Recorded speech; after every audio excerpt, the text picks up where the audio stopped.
Yes, just one quick housekeeping item. These things are really great, except for they eat batteries. We're looking for a new option. But while we do continue to have these, if a little red light comes on at the bottom where it says push, don't push it.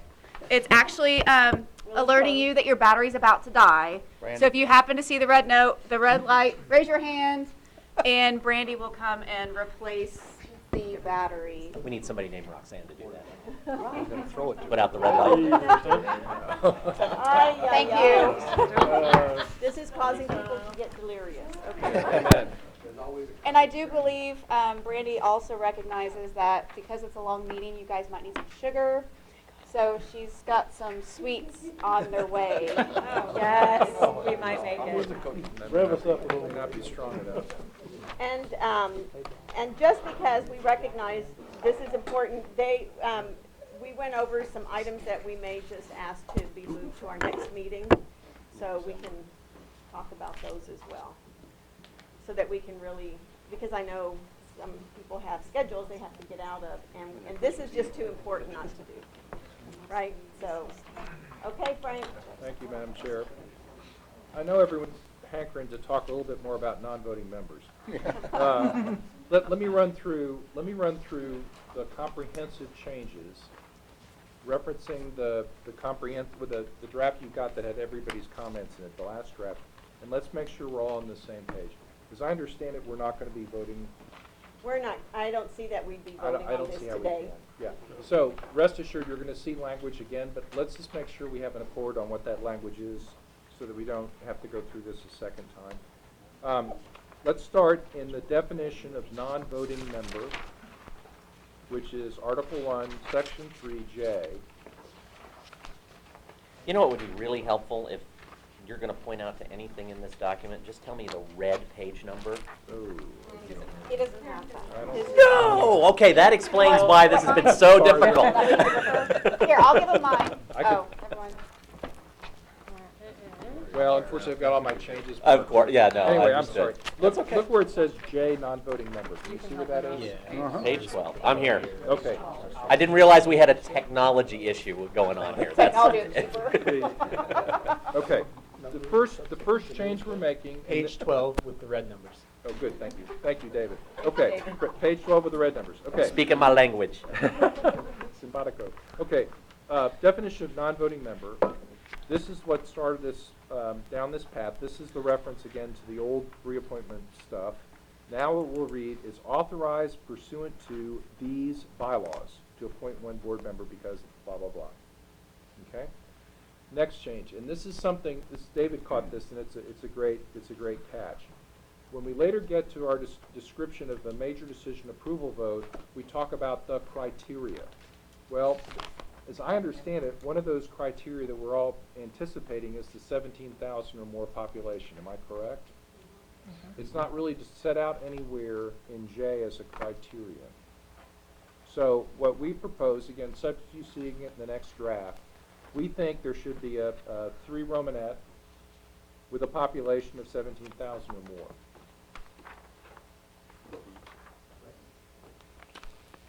Then on the next page, a minor change, the paragraph that begins, at least next page for me, the paragraph that begins notwithstanding the foregoing, where it says subsections, you see about halfway down, subsections 3JI, we need to reference 3 little I, because that's now one of the criteria. One of the criteria. And then turning all the way now to Article 4, Section 10, this is the list of the major decision approval votes. Red 18. Red 18. Oh, you're good, David. Sounds like we're playing bingo.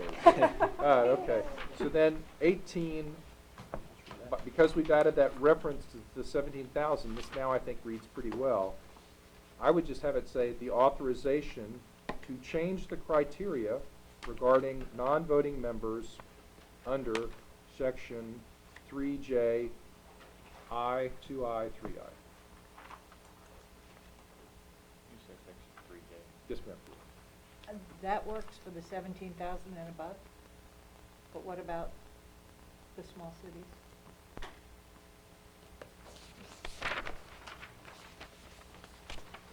Okay.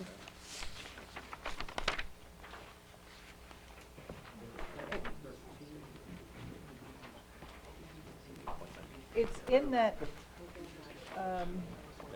So that would be. the notwithstanding paragraph at the Yeah, we're bottom. moving, we're moving to Right. the small cities, yeah. We're just moving to one. So this, you're referring to the additional Benton County, the one appointed by the commissioners? Yes.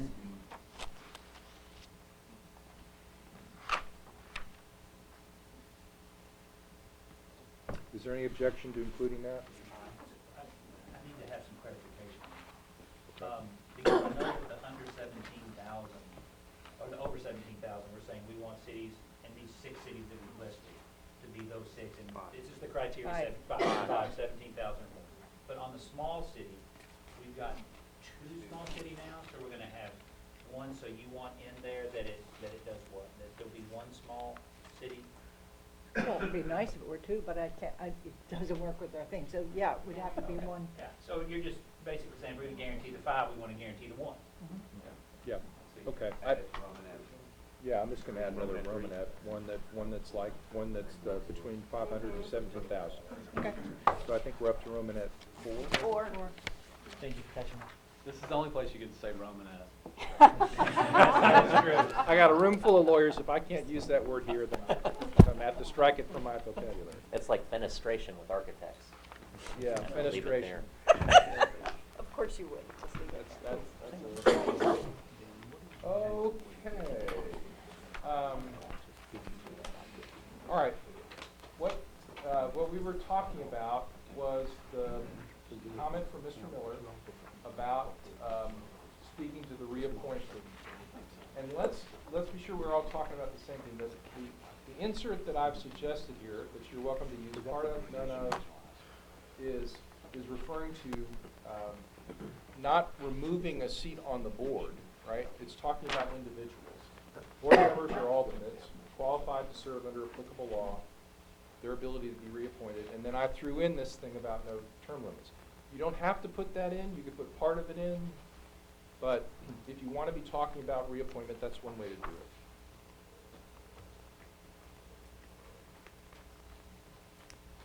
And it doesn't unwork, we're not talking about taking people's seats away, that's handled in a different. That's what we've just been talking. And appointment's pretty much handled by jurisdictions, individual jurisdictions, so I'm not even, I like the no term limits, that's fine. I'm not sure that's necessary. I think it's each individual city then determines who they put on and for how long they put them on, but you would only discourage it if the board only wanted someone there for 2 or 3 terms. Yeah, I mean, for this position, I don't see why, I would leave it up to the municipalities to decide who, for how long. So this is just saying that that you're not going to impose any. Right. So you're not obviously, you're not tying the appointing municipalities' hands in any way. That's my recommendation. Okay. So does this language work for folks? Okay. Great, okay. Onward. Okay. In our last meeting, we talked about, one of the issues that came up was the ability of this body, this board, to basically have rules of order, to basically discipline members. And this arose in a context where people talked about, well, if somebody acts out of bounds, should there be a mechanism to remove them? We didn't do that. That's all placed with the outfit that, the entity that appointed them. So, as a fallback, people said, well, should we say something about what we can do in terms of censure or taking some other sort of step without in any way impinging on the rights of the appointing entity? And that's where this language came from. The language that I put in is essentially to make it clear, without in any way, the cities have the right to make these decisions, and that doesn't in any way limit the board's exercise of its disciplinary prerogatives in accordance with the latest edition of Robert's Rules of Order. Denton and Louisville point out, hey, we've already got Roberts applicable to everything under these bylaws, and the way in which you conduct your meetings, et cetera, et cetera. Why do we need this? and it's a good question. I think you can leave it in, I think you can take it out. I think you leave in part of it, take part of it out. The language, as you can see, when I talked about members refraining from conduct injurious to the organization or its purposes, not even I could come up with language quite that stilted. That's what I drew out of Roberts. So it does kind of track what Roberts says. I am completely at y'all's direction as to what you want to do. Again, Den and Lewis will point out you already have Roberts.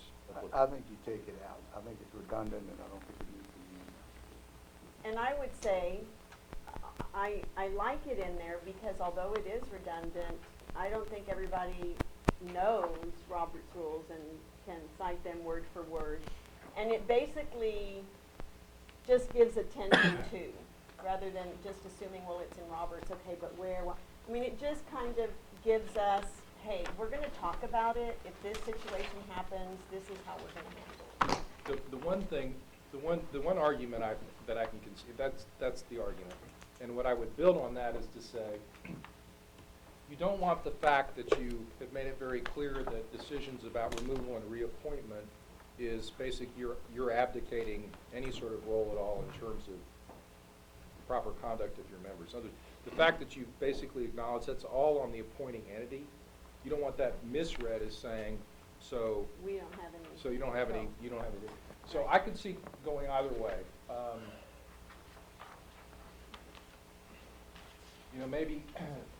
Maybe this, both within and outside a meeting of the board, maybe that goes too far. But I think that the concluding language is basically to say, this is not, the fact that you've given this authority or acknowledged the authority of the appointing entities is not meant to be an abdication of your rights.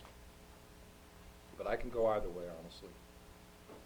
And is some of this covered in the board governance as well, though? Mm-hmm. I mean, similar concept. Yeah, and if you delete it, then you're not putting that language out there that it's up to the cities. Right? Well, You're actually saying Roberts actually does cover it more strongly than the actual red paragraph. Yeah, Roberts goes through a whole series of steps that can be taken, yeah. I don't care whatever the board thinks. You could just make it shorter. It's can make it not real like we're short. gonna be Well, I mean, printing it out to everybody. The but- board may exercise any of its disciplinary prerogatives in accordance with the latest edition of Robert's Rules. Yep. I'm good with that. At least then it makes it incumbent on them to read Roberts. I Right. mean, because it's incumbent on the board to read the statute, and Right. it's incumbent on them to read the bylaws. I would be good with that. Yeah. I just don't wanna take it completely out. And then you have that, clear think we that's hadn't a good- abdicated all authority. Right. No, that's a good, I like that. Yeah. It's too long as it is. It draws too much attention to it. Mayor, are you okay with that? Oh, yeah. We cool with this? Randall? I just don't want us to get into an argument about what is and isn't a trigger activity, and no offense, Mayor, but I watch where these ethics panels start getting into deep dark holes about the definition of what is. Why are you saying? I haven't said anything. Everybody look I to haven't the said mayor. anything. Sit around Tuesday nights and watch You it. could have gone the whole day without. And I'd hate for us to open that can of worms. I like what I you think- said. I like that. Let's just go with that. I think that's really nicely Yeah. concise. That Yeah. captures it. Actually, can we talk a little Good bit job, more Ken. about whatever this is? Okay, Today. onwards. Thank This array we've dealt with, and again, we've eliminated the last paragraph, we've moved it up into the stuff that precedes it. All right, now, now we've got, things that we just need to discuss. And it might be better just to look at your draft, because this was so long, I had to put it on 2 slides. And as you can see, I've got some pretty great advice for you guys. Disgust. And if that doesn't read to you like passing the buck, then I don't know what passing the buck means. Thank you. Yeah. But this is, we have two slightly different versions, we have 2 different versions. This is the first additional language added back into the cost of service and efficiency, what was previously the study now and analysis. And then Mr. Miller's point, which was more sort of a rifle shot comment, basically is, I thought we were going to agree to push this out a little bit beyond the end of March 2020. So I just think we need to, I think we just need to talk about this. Just as it refers to the date, and we can talk about the rest of it later, I thought the discussion last time was, hey, and I think this came from either Raymond or staff somewhere, just, hey, that time frame of trying to get it done in the next several months is probably a little difficult with everything else going on. We don't mind doing it, but if we have a little more time to get to that. I thought I that. mean, certainly putting out an RFP, getting responses during the holidays is very, very challenging. We're only gonna have one board meeting between November and December unless the board chooses to go in a different direction. Because this is so, in my opinion, going to be very extensive in what we do, we're looking at, first off, the board has not defined what success looks like from a vision perspective. What's the strategy, what's the vision? We technically know that we want more mobility as a service, but to what extent? When you're doing an efficiency study, you hope to have some goals around what are you trying to optimize for.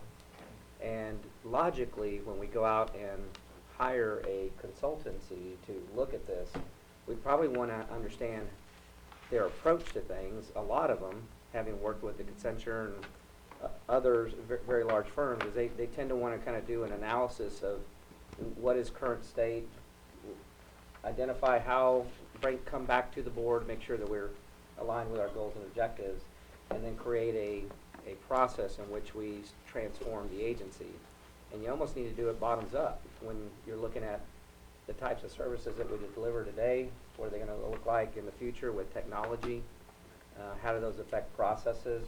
I don't understand how we're going to accomplish all that. What I do understand is what we can do in a first phase, which is hire the consultant that we'll be working with over a period of the next 2 to 3 years as we transform our services, because some of this will be iterative.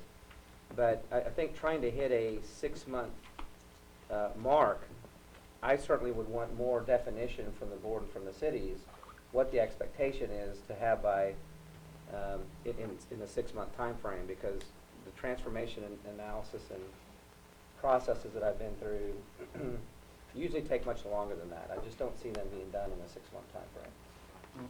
So where I thought we were prior, or the last time we met, was let's not define that. Let's let the consultants come in, address the board, communicate with the cities, understand where our steady state is today, and deliver a plan that we all agree with as to how to transform this agency. Because we're looking at it from the staff perspective, from the service on the street to what does the administrative staff need to look like once we optimize around a plan. So that's my input to the board as you deliberate and discuss whether or not you want to add the service back in.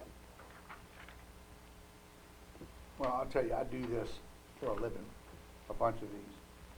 And the best you could hope for is to have a consultant picked by March of 2020. You're not going to accomplish anything between now and then. Okay. So, I mean, you're looking at a year minimum of the work that you're talking about having done in this. That's normally what we budget is 12 months. And that's after we're selected and after we're on site. So I agree with you. I think that language doesn't work for this at all.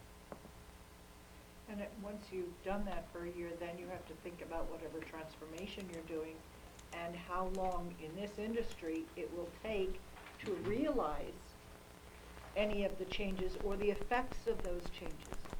So you think you're going to be looking to change again before you even know whether the last one worked. And besides, the other thing is this takes an incredible amount of staff time. Yeah, it does. My expectation is that some of the findings we know today that we're doing way too many things manually. The data integrity is not necessarily a question because our workforce does a good job, but it definitely needs to be automated. The way we process our workforce day in, day out, it's very manual. It leads to a lot of errors. So I'm not forecasting anything, but if the analysis comes back and says, some automation would really help. You look at anybody of our size, they have more automation than what we have today. That's why we've taken some of the actions that we have to try to ensure that we're gonna be making investments, that they're effective investments for our future. But if you're talking about putting an enterprise solution, I used to do this for a living, 10 years in Silicon Valley. It's not a 3-month process to implement software, train the workforce, go through the automation, get the data implemented, and work through the bugs that we need in the implementation. And I was involved in several of these types of workforce automation projects in another transit authority in our region. And it's not something that, my concern in trying to force it into a 6-month process is that we won't get the results that we're looking for. No, I agree, and it's an iterative process, and whatever you do tactically and operationally, this board's gonna have to come back and address strategically. So otherwise, it's not gonna work. And so it's kind of the slinky movement, right? So you have to do this over a period of time, and putting the one thing we tell companies all the time is, the worst thing you can do is put artificial deadlines in place. And that's what you're doing right here. This is not something that's gonna get you where you wanna go by putting a date on it. I mean, we're fully committed as a leadership team to go through this transformation process or efficiency study, whatever language you want to wrap around it. We know it's needed. We know that we can be more efficient, we can be more effective in our service delivery. But we want to be very thoughtful about meeting with our cities about what kinds of services, especially in this new technology paradigm. Technology is not the answer for everything, but we need to be thoughtful about how we integrate microtransit, and what does that mean to the people that are riding today? How do we educate them? We have federal processes. It's not like the private sector, and in some cases, cities don't necessarily have to deal with all the federal guidelines about communicating with the public when we're intending to make significant changes. There's no question this is going to be major service changes. In some cases, will be potentially removing some services in some area and adding new services in other areas, and there's specific guidelines that we have to follow if our intent is to continue to draw down federal funds. So I just want to make sure that we're thoughtful about it, that we're engaged with our cities, that the cities are participating in the selection of the vendors, that the vendor is out in the communities to ensure that when the dust settles, that we have a clear, transparent plan for implementation, and it's something that we can follow, and it's something that we can do in an effective way. In some cases, we might need to make some investments in technology and systems that don't exist today, and as I said before, those take time and thought. If you don't do them right, you wind up spending a lot of money and a system that doesn't work. Raymond, what I'm hearing, maybe clarify for me, what I'm reading here and what I'm hearing are kind of a little bit of odds. What I'm reading here is that this is going to be, the study will be completed by a certain time. But this speaks nothing to implementation, and we're kind of drifting into the, I think everybody totally understands implementation depending on what the study comes back with. There's no idea, and I'm not beholden to this March time frame. I think if we can get a realistic of when a study should be completed by, Right. and get that in there. Part of where this language comes from is that this agency has had requests for this kind of information prior to you, and we don't have it. And so there's a need to maybe put a number or a time on getting the study handled. But And I think that's why the language is so Yes, specific. and what I'd like is some consideration as you discuss it, is to not put a specific date, but maybe the actions that are required. So we need to hire a consultant. Mhm. We need to allow the consultant to advise the board and staff to what their process, we're going to select one based on what they're recommending their process to be. And I would think that we would all, certainly wouldn't select somebody that says it's going to take 2 years and cost $2 million to do. So we're To do gonna- the study? To do the study. So what we want to do is make sure that we're thoughtful about, okay, what's involved in the study, because it's not just looking at a department. We're talking top to bottom, an entire organization that's providing services in a lot of cities. So what does that study look like? And then my intent would be, once we hire the consultant, to have them come in and do phase gate briefings to the board as to where we are with the process, so that we can get comfortable with when the study is supposed to be completed. I think to put something in our bylaws that says that we're gonna have a study completed by a date certain today, when we don't even know which consultancy we're gonna pick and what they have to say about how they approach it, would just be a little short-sighted. That's my only point. And if that, because I'm hearing a 1 year from, I'm gonna defer to policy experts. No. So what would create some comfort to me would be to say, hey, we're gonna have a consultancy handled by a certain date. We're gonna have that RFP led and someone picked. Then they can tell us what they feel like is an appropriate time frame. And that would give me a little more comfort, I think, that we're at least, we're putting the stakes in the ground that aren't Yeah. arbitrary, because I know how long it takes to let an RFP. I know how long typical responses are. I know with holidays and whatnot, there's some, so I get that March may be. So as an aside, if you reference page 85 in your board packet, there is actually a timeline for this RFQ at this point in time. So we are still slated to actually start the pre-solicitation process today, and bring a final recommendation to the board in January to select that transformational consultant. Can I just make one comment? I have a feeling this shouldn't even be in the bylaws. Well, that's what I was gonna ask you. What was the Yeah. purpose of putting it in the bylaws Yeah. Yeah, there versus shouldn't just be a saying date in do it there. through the staff? You know, we want this thing done, we wanted to include this, bring us back the RFP or the RFQ, whatever it is, make sure it includes what we want, and lay that out, but I don't see it as being a bylaw issue. I think, and I understand that if it was sort of a one-time approach, I think part of the language that we talked about last time was to have it done on an interval basis, like every 3 years. And so, look, this is in here because we have asked, member cities have asked for that in the past in different forms of iteration. And as I look at the bullet points on what it is that is really being asked for, some of these, I think could probably be done faster than others. I mean, so if we're saying that we're gonna engage a consultant, I would hope to think that if they complete some of these bullet points that may seem to stand alone, that they can present those items as they get them finished, because part of the purpose of this was not only to have a look moving forward, but because whatever implementation is gonna occur, it's gonna take 2 or 3 or 4 years or whatever it's gonna take, but it's also to say, how is it operating now? And I think that was part of the goal, was to also understand, because to me, a cost of service and efficiency analysis, those, not being in the business, but I mean, I think those could probably be somewhat bifurcated. You know, you got your cost, and then you're looking at, okay, how can you improve those costs by basically, so I don't have I would like, if we're gonna keep it on an interval basis to be performed, I don't have an issue with it being in the bylaws, because I think that's a response to, in the past, the request for information, and that's in the past, understand, but I think that's how we got to where we are today, is that all of a sudden, all this information, this data came forward, and everybody was like, okay, what's going on?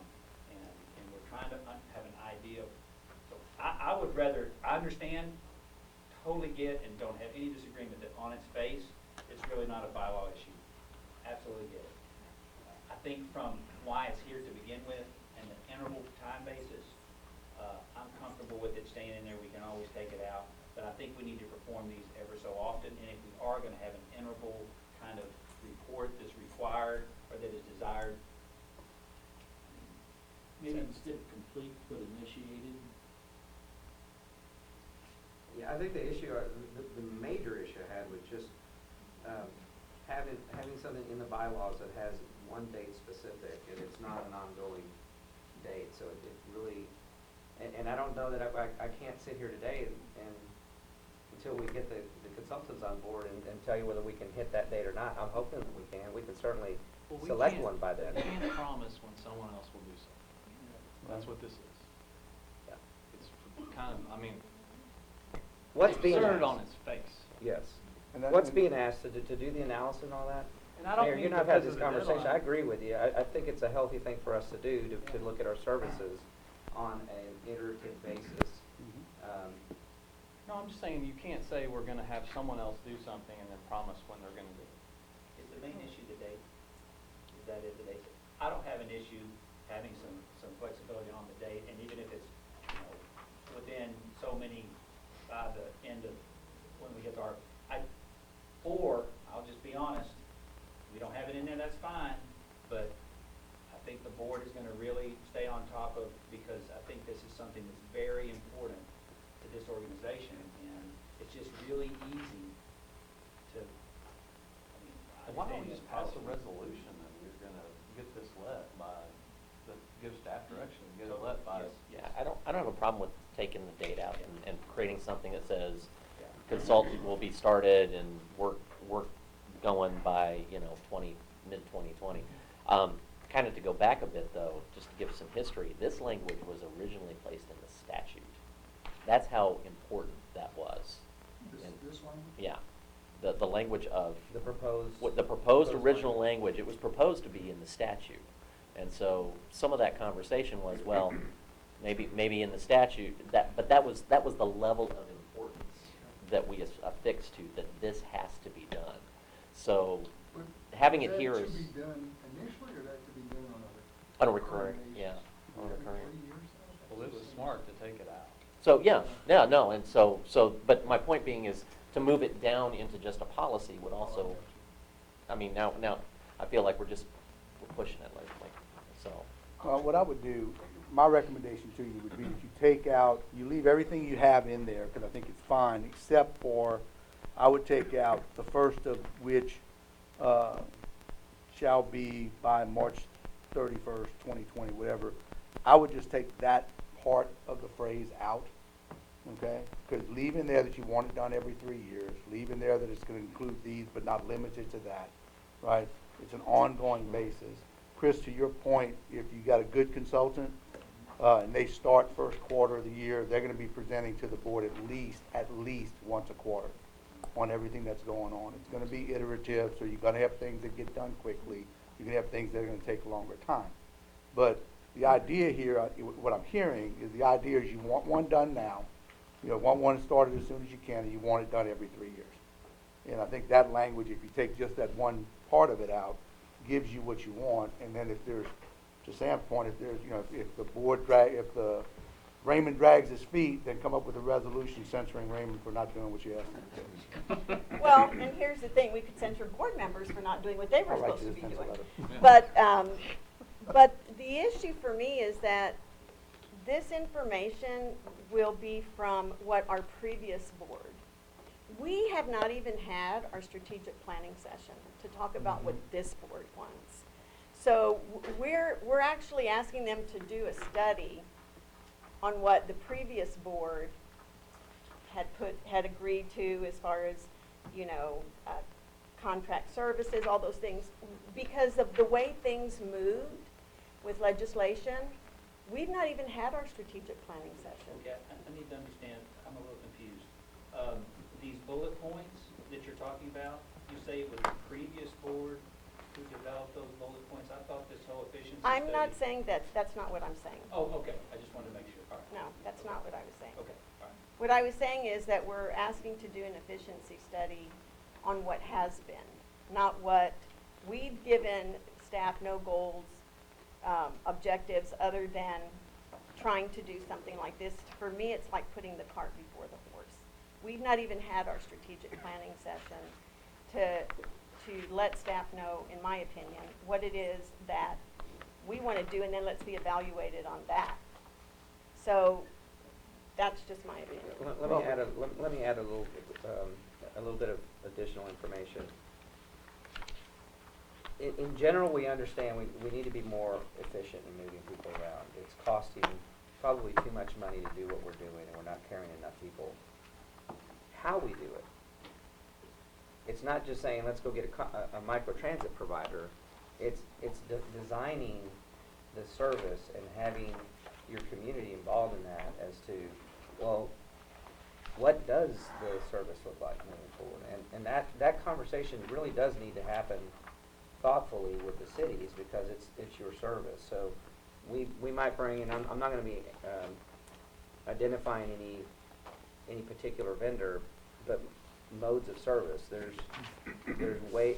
is a good reason to look at bikes and other mobility devices that aren't necessarily for four-tire vehicles running around the street.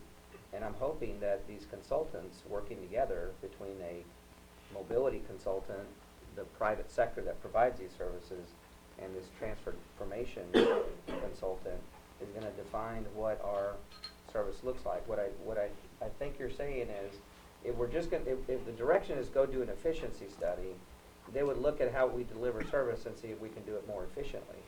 What we haven't agreed to is, well, what does the service actually look like? Right, what How- modes of service? What modes of Does service this are actually board going to be evaluated? And we could have a consultant that comes in and has an idea, and your city might say, well, I don't agree to have scooters running all over my city. That's not acceptable. We have ordinances. I don't know. I'm just using that as an example, right? Yeah. Does that kind of Well, make sense? Because It does, but I'm confused, because Okay. I don't, I mean, for me, this study is not to go back and take a history or to beat up. When we have an efficiency study done in our city, it's not to say necessarily, how do we want to do it moving forward in the next 2 or 3 years? We're saying, how are we doing right now with what we're doing, and what recommendations can you make to help us be more efficient at what we're doing? So, for me, this isn't about going back and trying to either find fault or blame or No, I something don't like think that. we- It's more no, like, I don't think we how see that. are we doing right now? I'm just reading the bullet points. Review all modes of service, analyzing the cost to provide each mode and the associated funding source. We got you. No, but, no, I'm just. I think and that was a motion to adjourn. Yeah, and I appreciate that. So, I'll just say, I'm really okay with leaving this in. I'm okay with leaving this in here because I think it's that important. Yes. And we drove this, and I can't, in good conscience, based upon the conversations in the past, take it out. I can change, if you want to take out the date, I'm okay with that. We can, because the board can help determine that. But as far as it being in here, this was from day one part of the entire discussion, so that we talked about. Can I make a proposal? So as worded on alternative 1, we agree we're gonna perform a study like that now. With the response. Okay. As to what we put in the bylaws, I think alternative 2 is better. Because it doesn't require you necessarily to procure anything from outside, and it allows you to take what work product we hope we get and utilize it as kind of a format going forward. It's less restrictive. How do you feel about it? I'm okay with what we originally had, which was includes the 5 bullet points. Yeah, you're saying make it more general. I'm saying it'd be more specific. Well, and I'm saying the first study is gonna be exactly what you want. Okay, I guess I'm trying to find alternatives. It's on the back page. It's gotta be. Oh, right here, up here, right here, yeah. Yeah, Okay. this is incomplete, because what follows this, as you can see, are Right. the opportunities to increase ridership Right, right. opportunities. Sorry. Yeah, okay. It's and I think we're still miscommunicating. It's not what's at the top. It's below the little dot. It's the- Right here. Yeah, so that would be what Right. you would be saying we're gonna do on an ongoing basis in the code and organization. What y'all have requested is an initial analysis of what we will do. In other words, the board votes, we approve that study, Right. okay? They need to be in the bylaws, we're gonna do it right. On an ongoing basis, we are gonna have a commitment to do something more general and not necessarily a third-party analysis. It can be, but it doesn't have to be. Yeah, I'm gonna struggle with that. I think, yeah. That's just correct. Okay. Where did this language come from?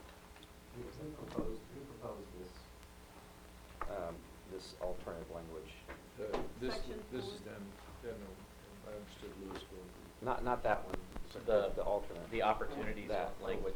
This here? Yeah.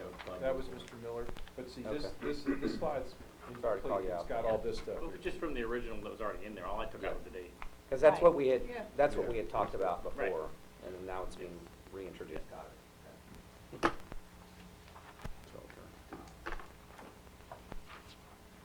I, from a staff perspective, I'm fine with that language, the way you're suggesting it.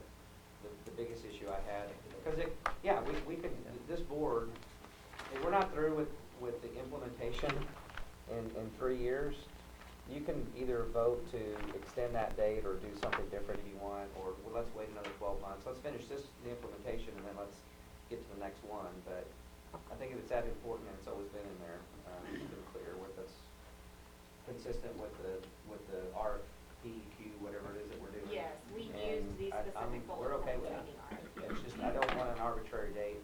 I don't think we could satisfy the board at this point, to be honest. So in 3 years, if you're not done or haven't implemented it completely, you're gonna amend the bylaws? Is that what I heard? Well, if the choice is to have it in the bylaws, then that's what you'd have to do, is you'd have to either address that in the bylaws, or we would have to kick off another study to be in compliance with those bylaws. I think Randall, you said if you haven't completed the study or implemented it within 3 years.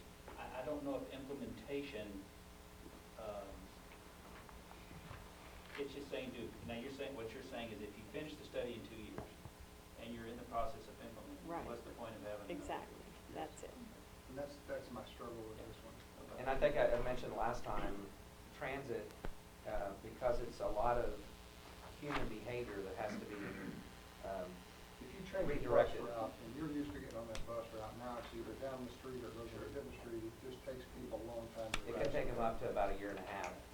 Most studies, I think, most planning organizations will tell you it takes about 1.5 years to get people back. You'll see a dip in ridership, even if you change a route, let's say 50% of the route, you'll see a significant dip in ridership, and it can take up to 1.5 years. You've probably heard that before, Dart, right? Before you see the ridership get back to what it was and then start increasing, because it takes a while for the human behavior to change because of the disruption. So I agree you need these studies to keep it fresh and all that. I'm just worried about the time frame as much as anything, and also it's got to be a bylaws. But you guys know more history than I do. I don't know in the past, if you just never got anyone to do anything, I can see when you got to this point. Hope this board's not like that now, but. No, sure, I understand. Yeah. I understand. But I hear where you're coming from. Well, I'm getting wrapped around implementation versus just a cost of service analysis. Well, we do rolling cost of service analysis in the private sector pretty regularly in all industries. You can change some stuff in here, but if you're talking out on the street and service, I think Raymond can speak to that, that's a different animal. Well, we just came from APTA, and actually, the title for them was transformation. And boy, there is so much changing, it's mind-boggling, yeah. I don't know. I'm getting either way. I just realistically, I know that the study's gonna take X amount, it's gonna cost a lot of money probably, because all consultants charge a lot of money. And then you're committing, in the bylaws to hiring a consultant every 3 years. They're gonna love you, but I don't know what good it does. So that's my fear on this, but I get that. maybe there's a way to amend it. I don't know. Maybe we could do it that way. But that's kind of where I'm coming from. I'm trying to figure out how that goes in the bylaws and make it work. I mean, at some point, the agency builds this kind of a process into its operation. Yes. And it becomes, Well, as the second one says, either the agency or a third party. Well, and we should be constantly trying to worry about it. Yeah, Absolutely. yeah, so there's, I mean, at some point, this will be, you know what, we're good. I think we found a system. Let's go change the bylaws. And Or the as the standards, board your- directs. Your standards, your planning standards should require efficiency. So if you're not carrying a certain number of people, if we try a new route and the route's not delivering the effectiveness that it's supposed to, then we have an obligation to come back. We have in the past said, oh, by the way, this has been out there for 2 years. We board can say, yeah, let's keep it out there, because for whatever reason, political or whatever. But if you're not meeting a service standard, and that goes down back to comments that you made in the past about, well, what's your standard around when you put in a bus shelter? What's the standard around when you put in service amenities? Because you don't just put them in and they stay there. They require care and feeding and replacement, so there's cost to everything that we do. So you're absolutely right, we need to build those service standards in. But I also want to make sure that we're the metrics, my hope is that through this process, we're going to wind up with a set of metrics that everybody agrees to that's going to determine our performance and whether or not we're doing well. So I completely agree that we need to build that into our day-to-day processes. From a staff perspective, I'm okay with leaving the bullets in there. I just don't want the dates defining that for staff or the board at this point. So I'm gonna throw something out there in the spirit of, you know, well, I mean, I wanna be open to what you're saying. Because I understand about the 3 years, and we talked about, there was a discussion of either 3 or 4 years. And so, I think it's important to give the board flexibility in that regard. So if you said 4 years, you can always do it in 3 years, but it's not that hard time frame. And so if that's something that's helpful, that's fine. I think, like TJ said, this is important, and it's been important, and so that's the reason why I'm willing to say that, because I get it. You're absolutely right. I don't want to sit here and be stubborn. I want what I want, and so I'm okay with that. Well, if you're gonna go to 4, I can come off at 2. You were never on 2. So how do you want to address the So, language Frank? about by March 2020? So if you scratch the date and had it just 2020, and we're staying on your case because we're the board, and we should be anyways, to get it done as soon as possible, and then change it to 4 years to give you a chance to implement some of those changes, does that help or not? Or? I think it does. You guys okay with that? So the end of calendar 2020, so what we're talking about? Sure. What if you did FY 2020? Gives us, Does- 3 less Gives you 3 less months. Okay. Yeah. We'll just take the, We may need 2 budget years. Okay, then, So we're going with the language that's the first, what people have been referring to as option. With the third-party consultant, the bullet points, changing the date and increasing it to 3 years. right, and I. Still with the term completed. and God is speaking. He's approved, you better stop now. He's like, what the hell? Mayor? Yes. I think y'all want also no less, don't you want to restore no less frequently than every 4? Is that what the deal Yeah, is? that was changing the 3 to 4. Yeah, Correct. if it moves from 3 to 4, then what I heard you say was, Instead of going If we every- need it at every 3, 3, the yeah. board can say, this is what we want to do. Instead of doing every 3 years. all righty? Every 4 years.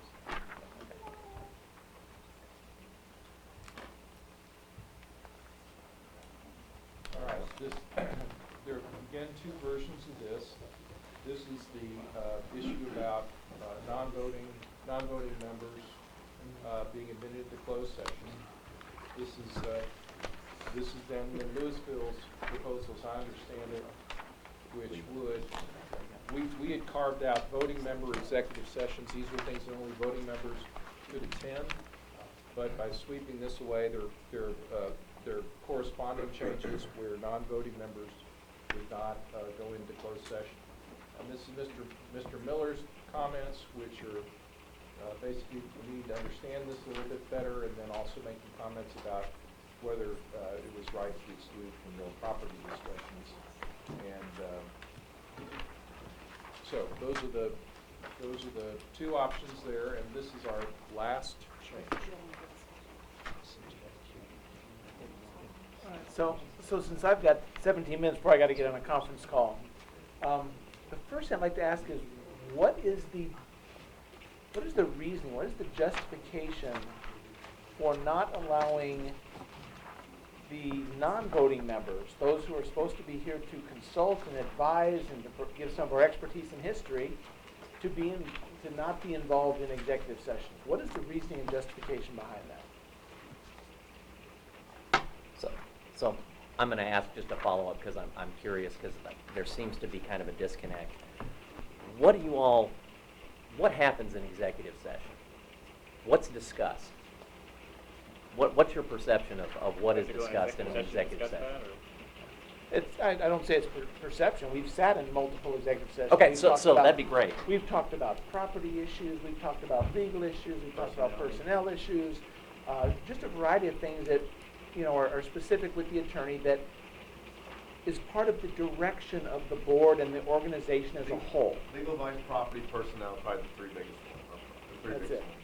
And so, Legal advice. my property, concern personnel. is, you know, we've never had, you know, if there's a worry about the non-voting members being a security breach, we've never had that happen previously. I mean, no one's ever walked out of here and gone right to the press with anything in the years I've been here. So I don't think that's a concern.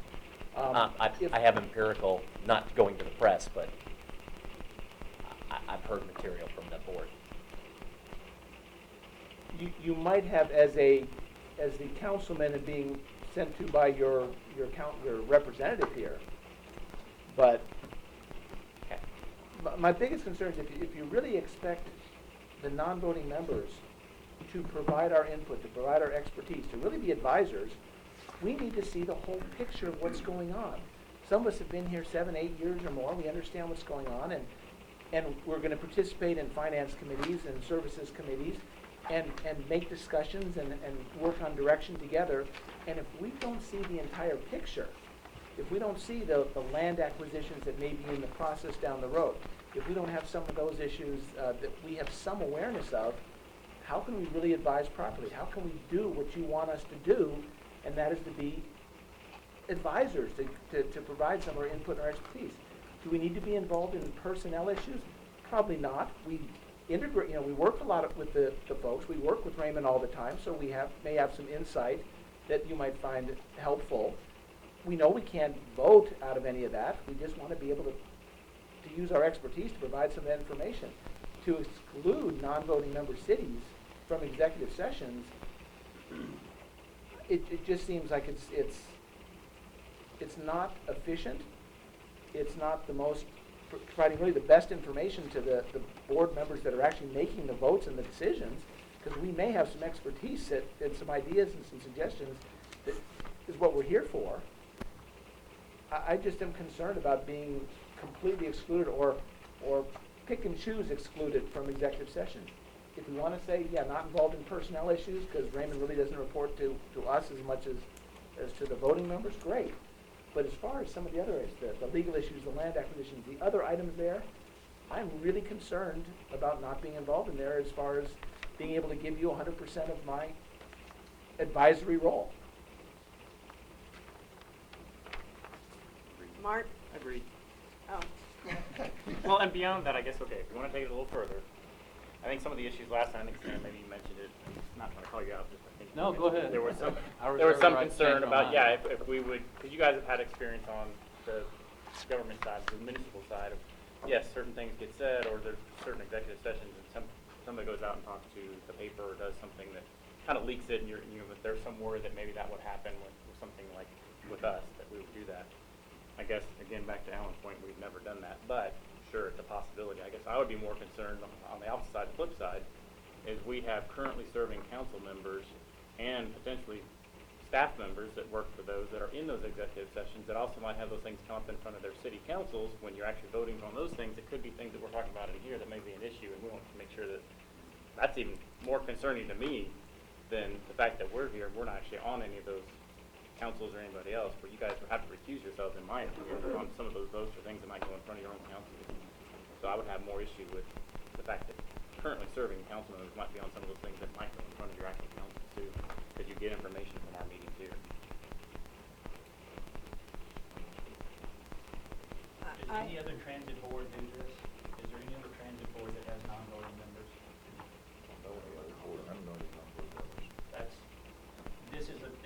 This, I think we're here because of trying to make the transition. So that's really what I stand on. I certainly understand what you're saying about if there's information that goes back and forth, but if a board member has to confront or to share with the council, city council, if they're not an elected official, what's going on with DCTA concerning executive session. But for me, it's not about fear that somebody's going to go out and say something. It's not about, it's about, this is a very unusual process. It's a very, it's an unprecedented process.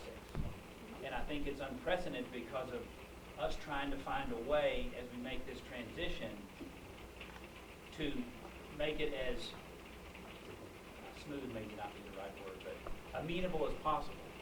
And so, I don't necessarily have an argument, a point-by-point argument to what you all are saying at all.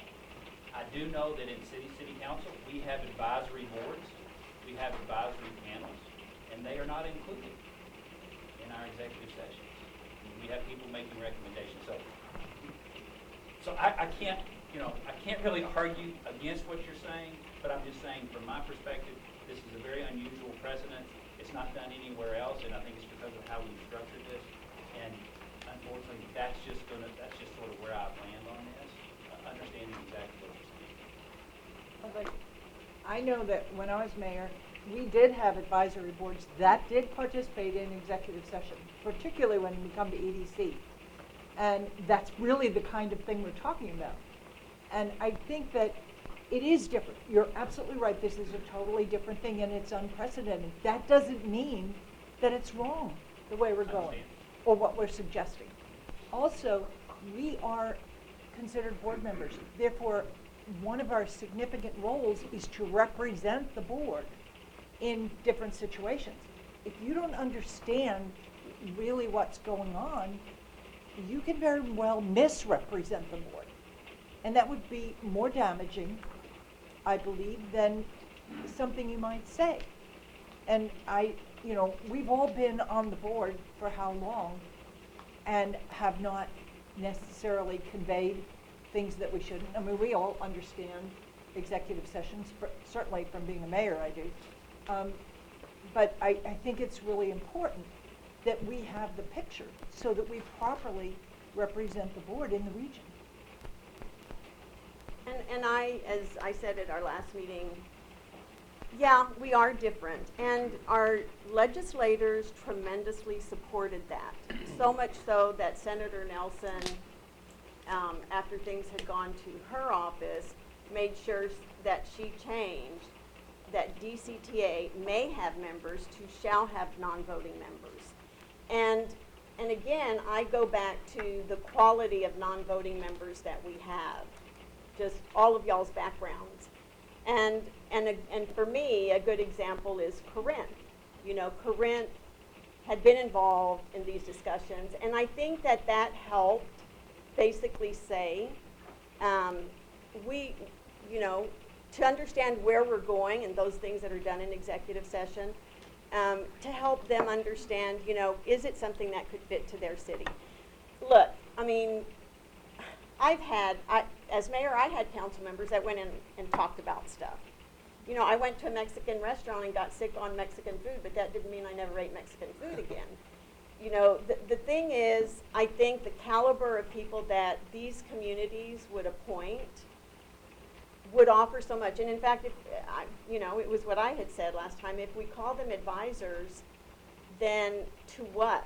Advising just to only the picture that they see, or the goal, the holistic, the totality of what DCTA is. And I'm still going to stick by the fact that because in the 2 years I've been here, their input has been invaluable. And I understand what you're saying, but if there's a, if you're looking for, someone has a special niche on this particular issue, but then it's kind of going back to, okay, well, y'all can come into this executive session, but not this. And I mean, that's been suggested, and I just don't think that was the spirit of what our legislators, and in speaking to them, understanding what we were doing. If I can add one last thing before I have to go, and I do apologize for that, but this client demands me to be on the call at 3. I can understand that looking for something new. I would just ask that maybe initially we stay with the way we're doing it. If it turns out that as the voting board members, we have some executive sessions and you don't think that there's a value to us being there, then by all means, in a year or so, change the bylaws and put this in. but we've had such a huge transition, there's such a massive amount of change, there's such a vast amount of expertise sitting over here that want to participate, that want to provide the input and the advice that we're supposed to be here for. Just consider maybe initially leaving it as is, just for the time being, and review it, analyze it, see if there's a reason why it should go the other way. That's all I ask. Just make it, even if it's just a temporary thing, don't make it as this initial push. We've had such change so far. Let's don't change this. Let us continue to advise and give our expertise to this board and this organization, because we're here because we love it. We're here and have been here for many years because we love it. We want to continue that. And if we don't feel like we can fully advise, that hurts everybody. And I do apologize, I got to be in my truck on the call. So. Take your umbrella with you. It's gonna be wet. Got to park way over there too.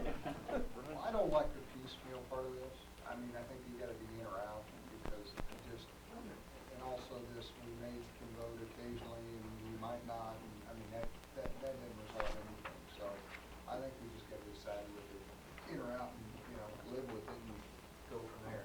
And to give my take on it, my experience with advisory boards and their role and then that, when we're looking at setting out strategy for this organization, and are we looking at this rail line or that rail line, that's not acquisition, that's public. That's not this piece of property, that's not that piece of property, so there's that piece of it. And if we need specific expertise, the state law allows us to bring in specific expertise to those conversations. And quite frankly, and I'm going to beat this drum until it is busted, if somebody wants to be on that board, we have great opportunities and tools to allow y'all to become full participating members. We'd love it. We want more. So maybe it's something as simple as it means something to be financially participating. And this is one of the things that you get. And so that's kind of where I'm coming from on all of this, is that I think it needs to be locked down. And we get to, we could go right now and just take a vote on it. Because at this point we kind of know the rules on who gets to vote and who's saying what about approval. And we can, because I don't think we're going to change each other's minds here, because we had a significant conversation. We're starting to drift back into that.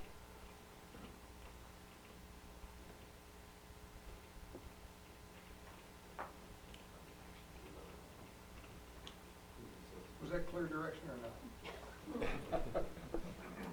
Well, I would just ask you to consider what Alan was saying about timing, let's get through some transition time. Because every one of you have great expertise, but you're all brand new to the board. And, giving it a year or 6 months or whatever, and to at least try and see whether this is workable. And, you're financially participating, whether you attend the executive session is not the carrot, it's the vote that's the carrot. And, I think that doesn't even factor in, really, not based on what our role is. We're not voting on the bylaws today, so just leave it. I wouldn't put an alternative in. If you just need an alternative that either everybody gets to vote or nobody, or all the non-voting get to, or they don't, we'll vote on it next time. Or do you want to vote on it now, because we can vote on just this specific section to have in the bylaws? Because it's posted. You're posted for final action if that's the direction the chair wishes to go. Final action for all, or final action for part of it? Just For the, You vote on you this. vote on this section. On this issue. Yeah, I think it'd be premature to take the whole document. Unless you want to sleep on it. Well, it sounds like it's a chairman's It decision. is. I believe it is. I think I'd like to vote on it. As some of you have said, this has been our second round. As a mediator, so the options were either they do or they don't. What does a mediator do? Well, I think what Alan offered was pretty interesting.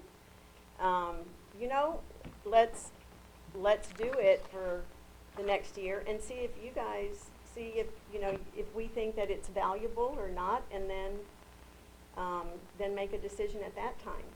But to the point of everybody kind of being new to the board, we will be talking about personnel, and even though somebody said, well, we don't have to be in there for personnel, but I really think you need to, because you guys have been here through a lot in the transition, and so I would say that I think we ought to take a vote on it so we can make a decision. And I would like to make a motion that we allow our non-voting members to participate in executive session for this next year. Can I ask a clarification point? Mhm. So that would go in the bylaws as they have a year, and then it has to be, after we approve the bylaws, it's a 2/3 vote to have it extended, or, I'm just trying to figure out how that works. Yeah, are you building in, Chair, that it would basically burn off at the end of 1 year unless No. it's or it would continue? We could go to a vote. I mean, if that's what they want. I think that's what, I don't think it should burn off, because if I'm saying, then you can decide whether you feel it's valuable or not, and then you speak with your vote. I'm just trying to figure out how that incorporates into the document, or are you just trying to separate that out and just decide in general? Yeah, are you trying to put, like I said, you're trying to put, they're safe for 1 year, and then after 1 year, we will vote on it again, Yes. which would mean. Yes. You want that built into the bylaw. Yes. Okay. Okay. So that's a motion. Okay. Any other questions on that? Does this require So I super will majority second or it so we can get it on Yeah. the table to vote. Okay. Just, that's a great question. At that point in time, of course, the definition of a supermajority will change. Say that one more time. We're operating under this, the definition of the supermajority just being 2 out of the 3 of the founding municipalities. Once these bylaws, of course, are adopted, we have a different standard. Right. So That's- you do 2/3 just, that's what I'm still trying to figure out. Yeah. At the end of the It's year, three- what happens? It's 3/5, but yeah, it's So 2 of what is that? 2 of the 3 and a One of commissioner us can and be. 2 of the members. Today it's just Today. 3. Once you vote this in, it'll be 2 and 1. It'll give just a little bit more definition, and it'll take at least one of the county votes. Yeah, Once that- the bylaws are. Right, that's the add-in, is the commissioner vote that we require. But, okay. I'm not trying to beat a dead horse here, but what we're voting on will go into the bylaws as a 1-year period, and then I'm trying to figure out what is the revote at that time. I'm trying to sort of And maybe figure I'm not that out just too, saying- yeah. Yeah. Well, to continue with non-voting members go into executive session or not. Yeah, I think, Chair, it is, maybe burn off's not the right word, but it's what I heard that your motion to be is a 1-year period when we're doing this. So at the end of 1 year, does it continue unless you terminate it, or does it terminate unless you continue it? You see what I'm sort of saying? Because it needs to be one Once way you or the approve other. it in the bylaws, then I know it's if we approve the Right. bylaws with that in it, then it's a supermajority vote to do anything, so that's Right. why I'm confused. Right, I think it's good that we talk through what our intentions are. Is this the way you're going forward, and you're gonna revisit it in a year? And if you don't act, does it Right. does it stay as it is? If we don't act. Okay. Then it's not, then you're right, it's not a burn off. It continues Right. unless you change it. Right. Okay, got it, I'm sorry, I was unclear. And then that would become part of the bylaws. Yes. It gets approved now. Okay. If the bylaws get approved. Which aren't being voted on today. Which are not being voted on today. It's not, just this section, Good for today. just this section. And then while you vote, because the number of votes is so important with all votes really moving forward, if we can do a raise of hands, that will help Randy. Oh, I thought you No. were just waving at me over there. For batteries, yeah. But, not to play devil's advocate, but since, we could vote on it today, but when we go to vote on the bylaws, we can vote down the bylaws. Yep. That's right. Okay. Well, this would be an amendment to the current bylaw that's Right. in place until. Until they are Right. approved. Okay, that makes sense. Thank you. Well, wait a minute, Joe. We're not amending the current bylaw. Yeah, I don't think No, so. we're just trying to make an amendment. We're just trying to see if this will say it. You're telling me what's right Yeah. for next With an month. extra. This is for David. You still have an This is David's vote. David, David's vote. this is all about you, David. It really is all about you. Okay, All right, this is just to give you guys direction, so you don't have to bring us back this. Exactly. Yes. So can legal Non-binding. repeat what her motion is? Please. What I hear is that the bylaws would contain a provision, the final version that would be brought to this board for approval, would contain a provision whereby the non-voting members are included or able to attend all closed sessions.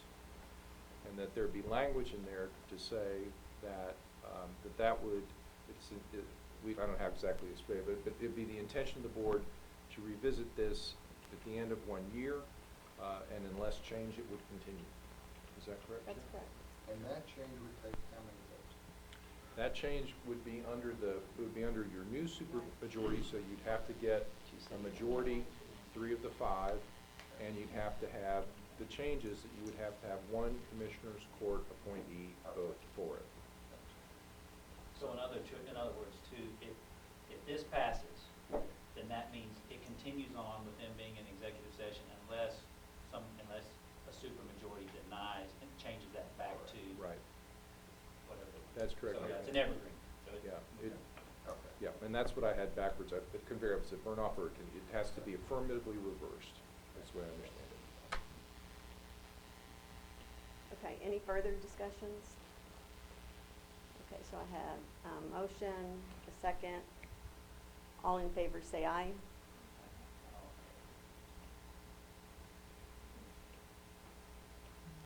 All opposed?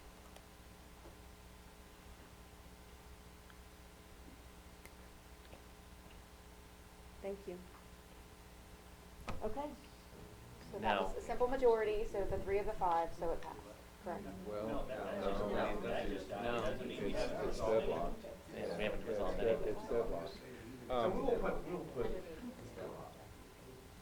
You got 2 cities against it. Yeah, this is deadlocked. Here's the Oh, 2 problem. of the- Where it is that's right right. now, and it just doesn't fit terribly well with the reality that you're operating under, because you have the commissioner court components. You have to get, it's a 2-pronged test that has to be satisfied. Majority of the voting members, that passed. 2 of the 3 founding municipalities, you had that. So the problem is you didn't get both of the prongs. So you are essentially deadlocked. Sorry. Okay. That's okay. So, just for Brim, so how are we to proceed from here if nothing changes? Well, here's what I would suggest. I think on this issue, there's plenty of stuff to put in this next round of bylaws that y'all just need to look at and make sure we've gotten the right message and we got the language right. On this issue, I felt that you had very good consensus that it's either all in or it's all out. So to me, that's very simple. I think we just put both provisions in there, and as part of setting the table for the ultimate vote for the final approval, I would suggest that the chair then offer, we're voting on this, I'm offering this version with either this in or this out, and then you go forward. That's fair. Can I say one last thing about, Yeah. on the subject? Oh, yeah, that's it, yeah. Yeah. What changed my mind is the reaction in the body language change. In other words, if we, over the long haul, more people have to participate. And the message, I feel like that's being felt, whether it's intended or not, is your stepchildren and your second-class citizens, and you can earn your way in, but we're not trying to foster you in. That seems to be the reaction, and that's not a healthy reaction long-term. And I think, to me, it outweighs the risks of some confidential information being divulged, which was my concern. That's my last 2 cents. Thank you. Okay, Frank? Well, thank you all for your patience. Do you have any are done. Let me just make, There, that was the one.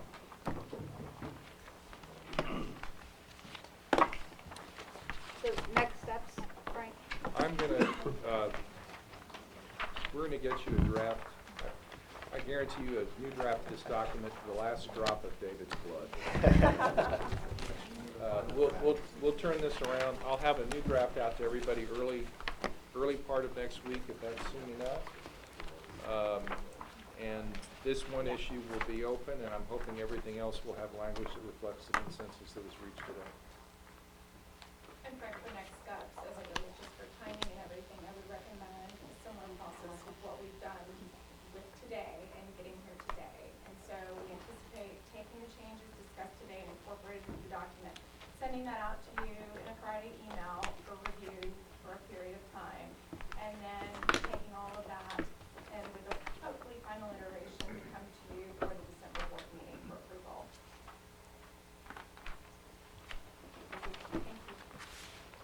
Thank you, Lindsay.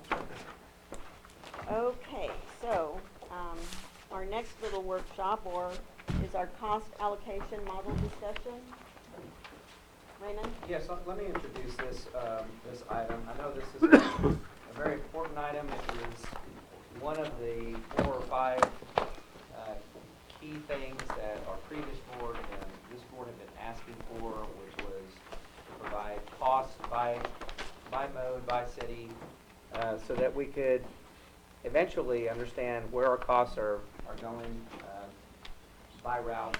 So it's a very detailed approach. We had all agreed that we were going to bring TTI in. They're experts in doing research specifically in transit. Transit is a little bit different than conventional municipalities and businesses. What you're going to see today is what I've heard requests from the board, past and present, is how is TTI doing with the cost model?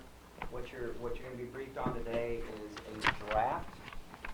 There's no intent to have this model finalized until we dovetail this in with the transformation process, because inevitably there's likely to be changes in the administrative allocations.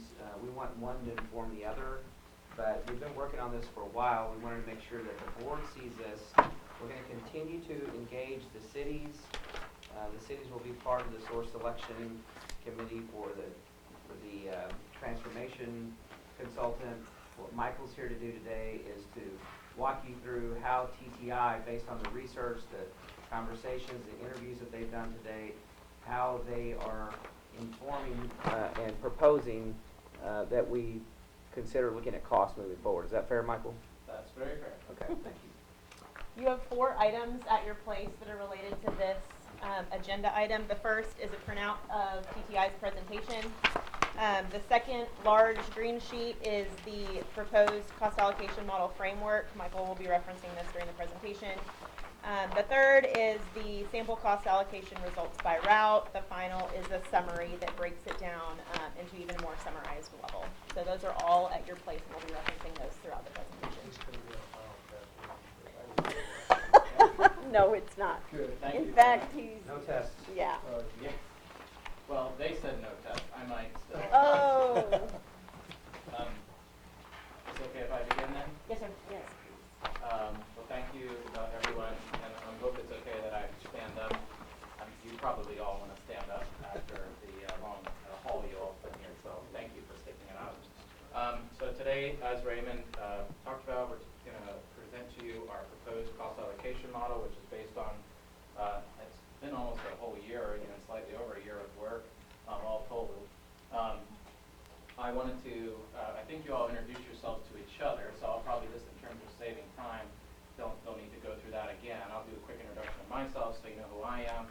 Some of you I've seen before from prior workshops, and some of you are new faces, so if you could introduce yourself when you talk, that way I do know who you are and what you're representing. That would be helpful to me. So a little bit about TTI. If you're not familiar with Texas A&M Transportation Institute, or also called TTI, we're a university-based transportation research institute. We do work all over the world, in all 50 states, and several different topics. As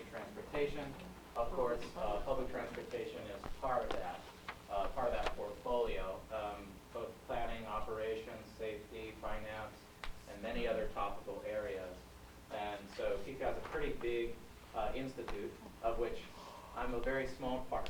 I manage what's called the Transit Mobility Program, and so that's a group that's focused specifically on public transportation research and technical support. And we focus our work on trying to provide technical assistance and research in the areas of public transportation and shared mobility. Our staff, including myself, have real-world expertise and experience working as a transit agency provider, so working in a transit agency operations, planning, maintenance, etc., as well as sort of the innovation side. So sort of we try to bridge the gap between innovation and what's new and what's next, and sort of the reality is like, oh, we have to report data to FTA, and so how do you bring those worlds together? And so that's where we kind of fit in. We do work for TxDOT, for transit agencies in Texas, transit agencies outside Texas, MPOs, and other national sponsors. So we've been a part of DCTA for some time, and this slide just lays out a few projects that we've been working with DCTA on. We've brought these up before in past workshops. We've worked on peer benchmarking, looking at other peer agencies, looking at performance. We've done Title VI support, innovative planning activities.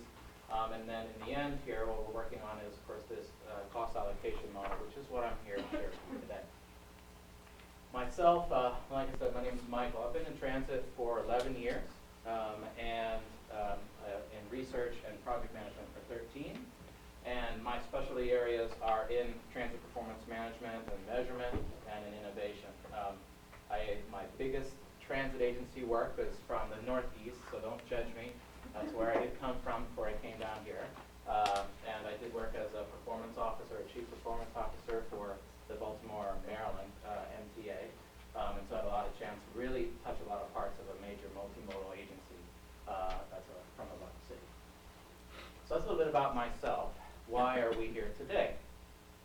Really have a four-part agenda. First is just to review, particularly for those of you that are new, why we're even having this conversation and presentation about this cost allocation model. So I'll review the why, the what, and the how of this cost allocation model. We'll present the proposed model, and I'll reference the handouts that you have. And then we'll actually also go through the sample results. So if we use the model that we're proposing, what will that actually look like in reality when you put dollar signs on people? Okay, and so that's what we'll go through today. And then at the end, we'll have a chance to talk a little bit about next steps. There'll be time for discussion and feedback. I'm sure there's a lot of details, and there'll be hopefully opportunity for a lot of discussion from you all. And you can stop me as we go along. I prefer that. It's sometimes easier just if you have questions to ask them as they strike you. Because as we dive into the details, I don't want you to get lost or confused along the way. So just starting with the project's purpose. So I always, when you talk about why you do something, I think it's good to start with what you hope to end up with. So when we started this process, the goal was to produce a cost allocation model and the supporting templates and documentation. To do what? Well, that's to allocate operating expenses and capital expenses to DCTA services. How much does Route 1 cost? How much does Route 2 cost? Route 3 cost? When you consider all the expenses that are generated by DCTA, how much do each one of these services cost?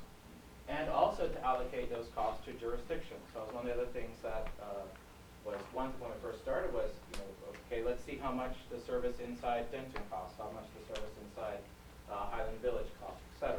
So that was another outcome of our approach. And of course, we have to adhere to what are best practices in the industry for dealing with cost allocation, and making sure that what this cost allocation model, the way that it goes about cost allocation, adheres to all the federally accepted principles that DCTA. So we have a question for Mayor. Yeah. You had mentioned that it's the cost allocation model per service provided, bus route, et cetera, city. Where do third-party contracts fit in here? So that's another part. So we actually. So it's a subset. Yes, exactly. Okay. Yep. Good question. Any other questions so far? Okay, and so I think it's good to start with just a basic definition of a cost allocation model. Now, some of you might already, be cost allocation wonks and just totally already know. So I apologize that you have to listen to that. But cost allocation model. Yeah, there are wonks. Willy Cost Wonka. allocation wonks. There are two.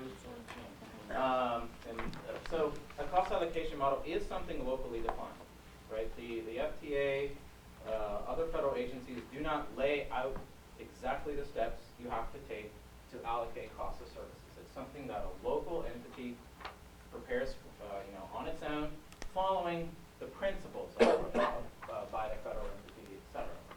And so, the goal is to allocate some cost of services to jurisdictions or sponsors, right? If somebody's, you have a contract with an organization like UNT, how much does that service cost? Now, the general framework for all cost allocation is it should be reasonable. Right? This makes sense. Right? There's multiple ways that you could do cost allocation, but you want the approach you choose to be reasonable. Passes the sniff test, right?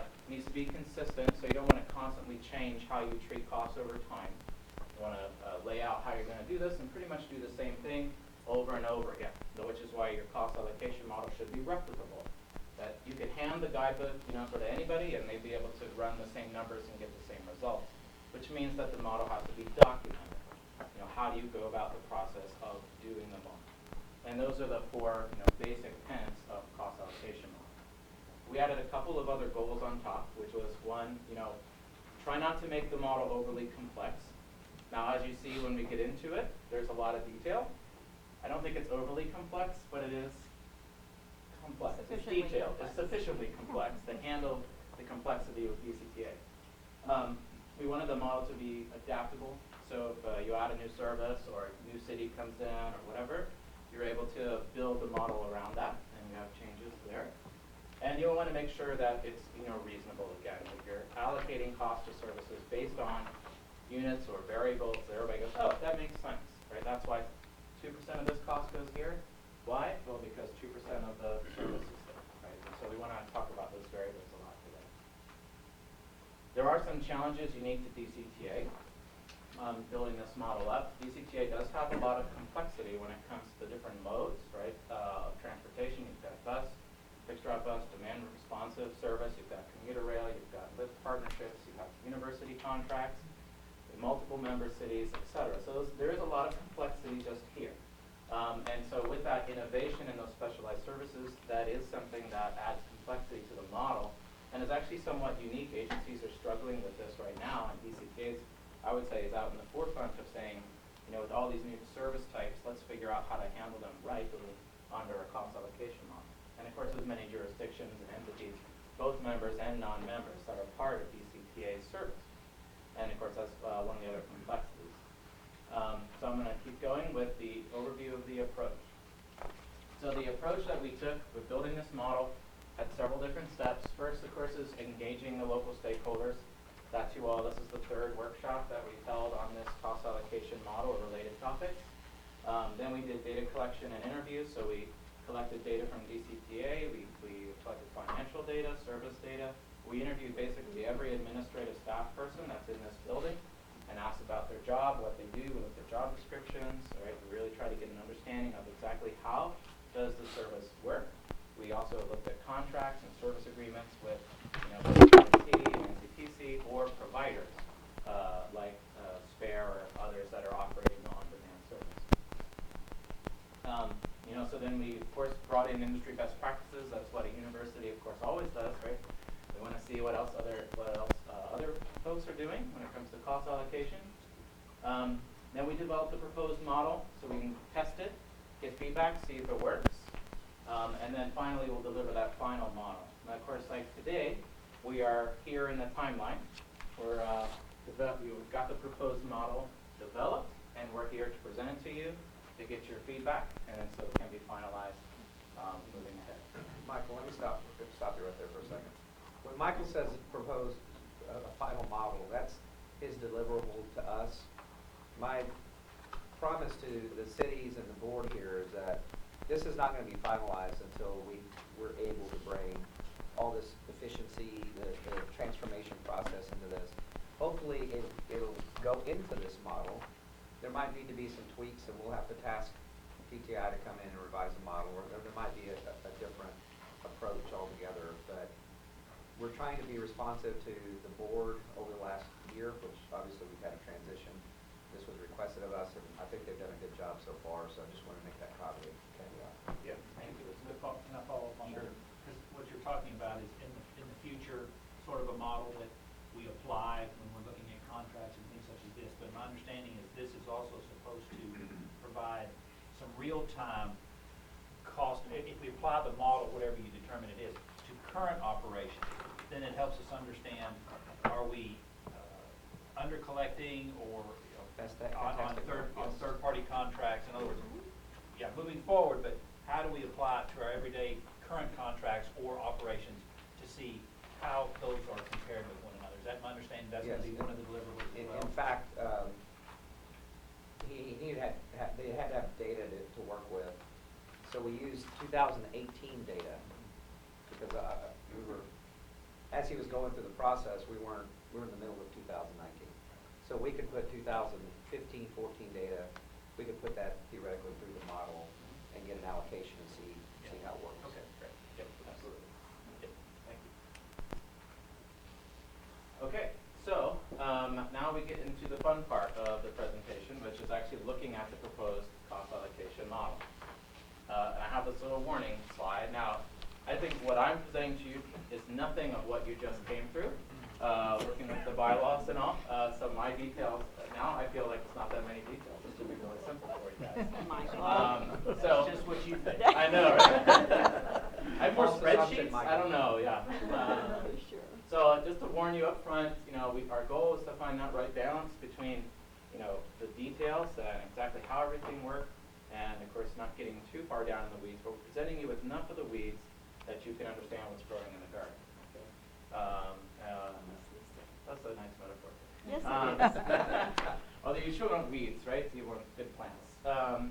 So you have a handout. Marissa mentioned it earlier. It's a green handout, and the title is called Proposed Cost Allocation Model Framework. All right, that's the title of it. It does not have dollar signs. It just has a bunch of Y's and other things in the middle of the table.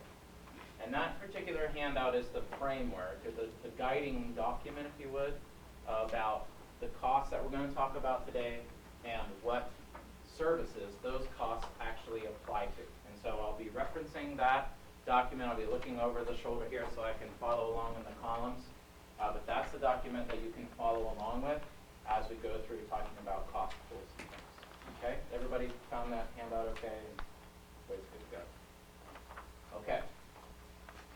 So, in order to understand how the cost model works as proposed, there's some key concepts that have to be discussed. So they're listed here on this slide. We're going to go through them one at a time. So first we're going to talk about how do we organize DCTA services logically, right? What kind of categories or groups do they fall into? Then we're going to talk about how we organize their costs, right? What sort of categories or groups do they fall into? We're going to talk about the allocation variables. That's how do you transmit the cost to a service, okay? What variables do you use to do that? We're going to talk about the cost pools in detail. What is in every cost pool? And then we'll talk about how we allocated costs to individual entities, including member cities, non-member cities, and contracted buyers, right, like UNT and CTC.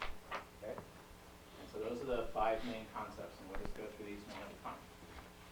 So first I want to talk about the service organization.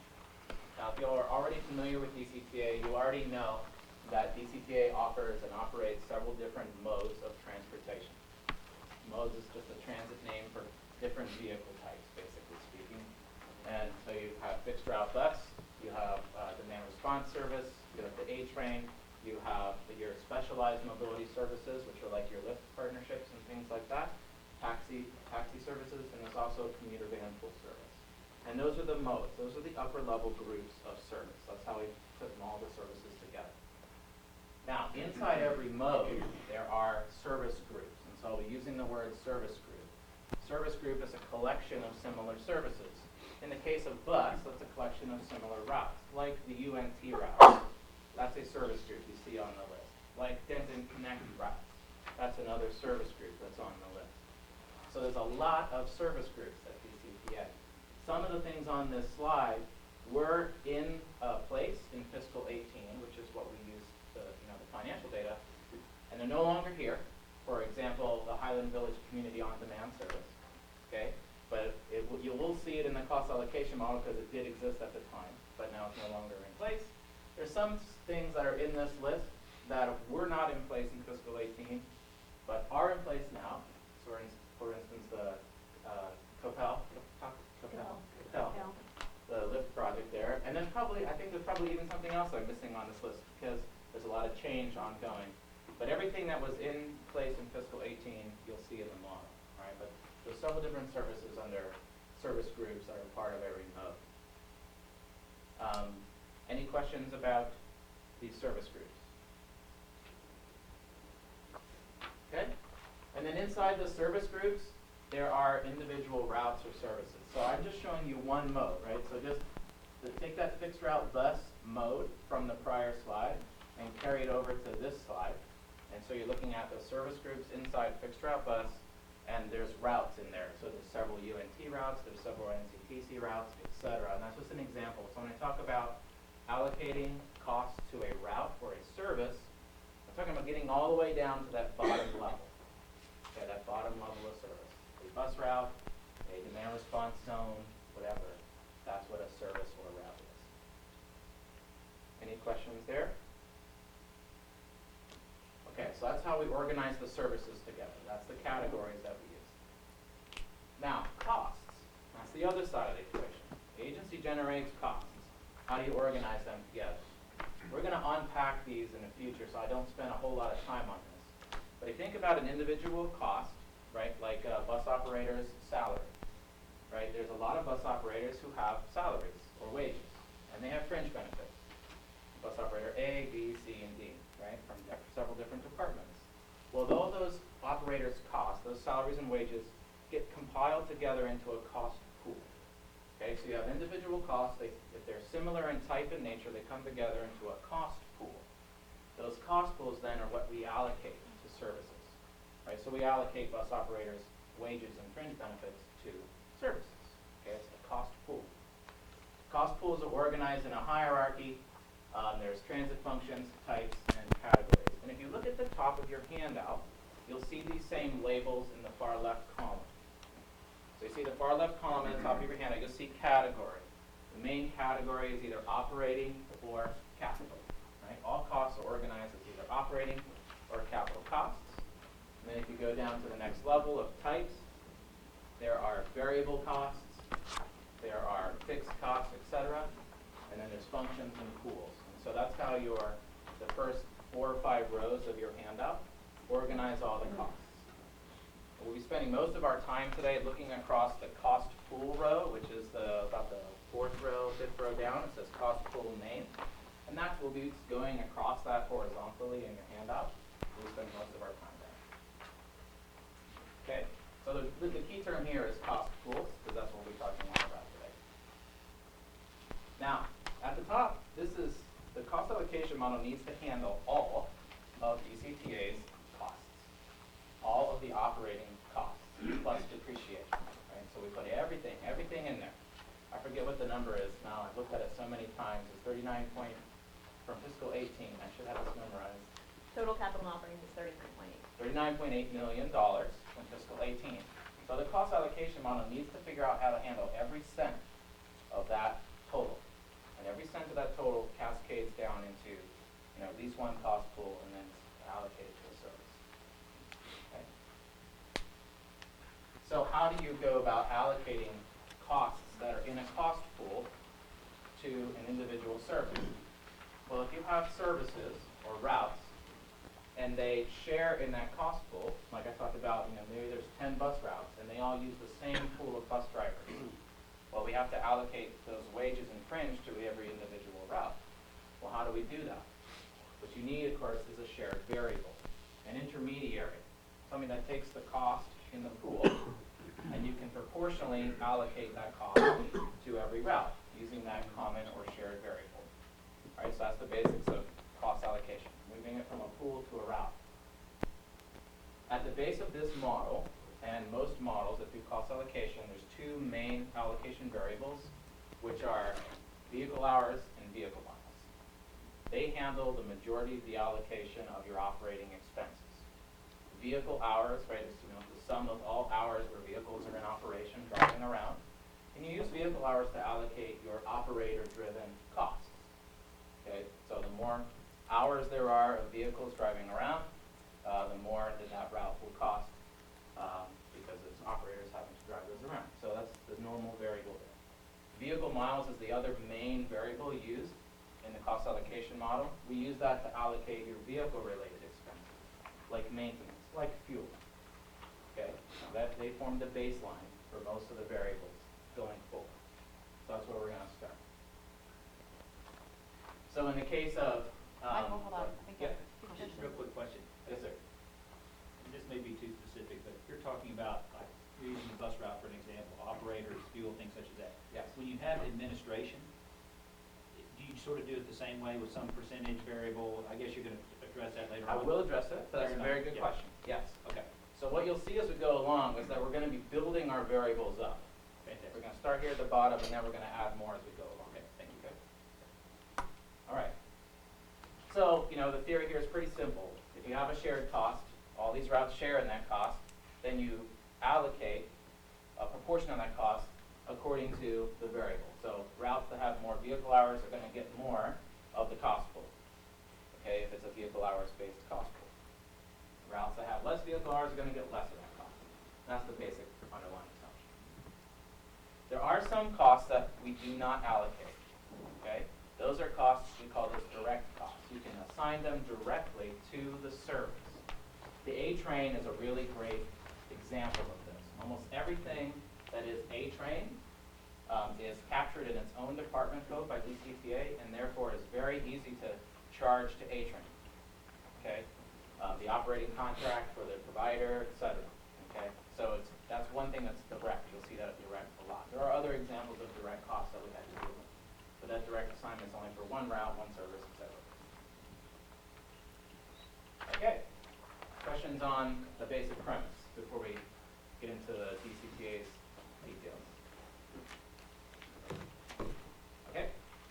So, we took all the costs from DCTA using its P&L data, or profit and loss statement data, broke all the costs into either operating or capital, and then broke those expenses into these different types. Okay.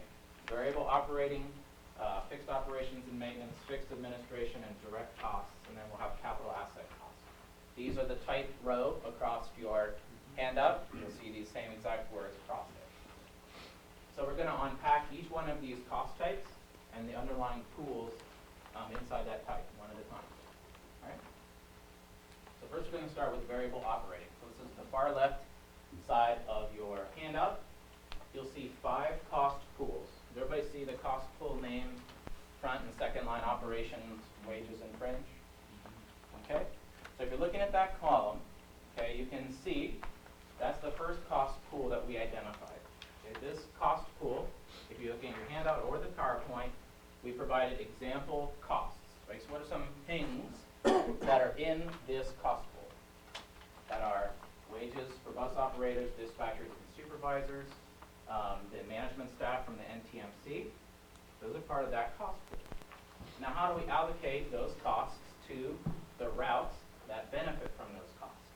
The variable we use is both on the PowerPoint, percentage vehicle hours, and is underneath the column where it says allocate by percentage vehicle hours. So you can see the methodology there. Follow along. There's several other cost pools that are part of this type. We've got other non-compensation operating expenses, which includes things like uniforms or safety supplies that apply to these services, which we use the same variable, which is vehicle hours.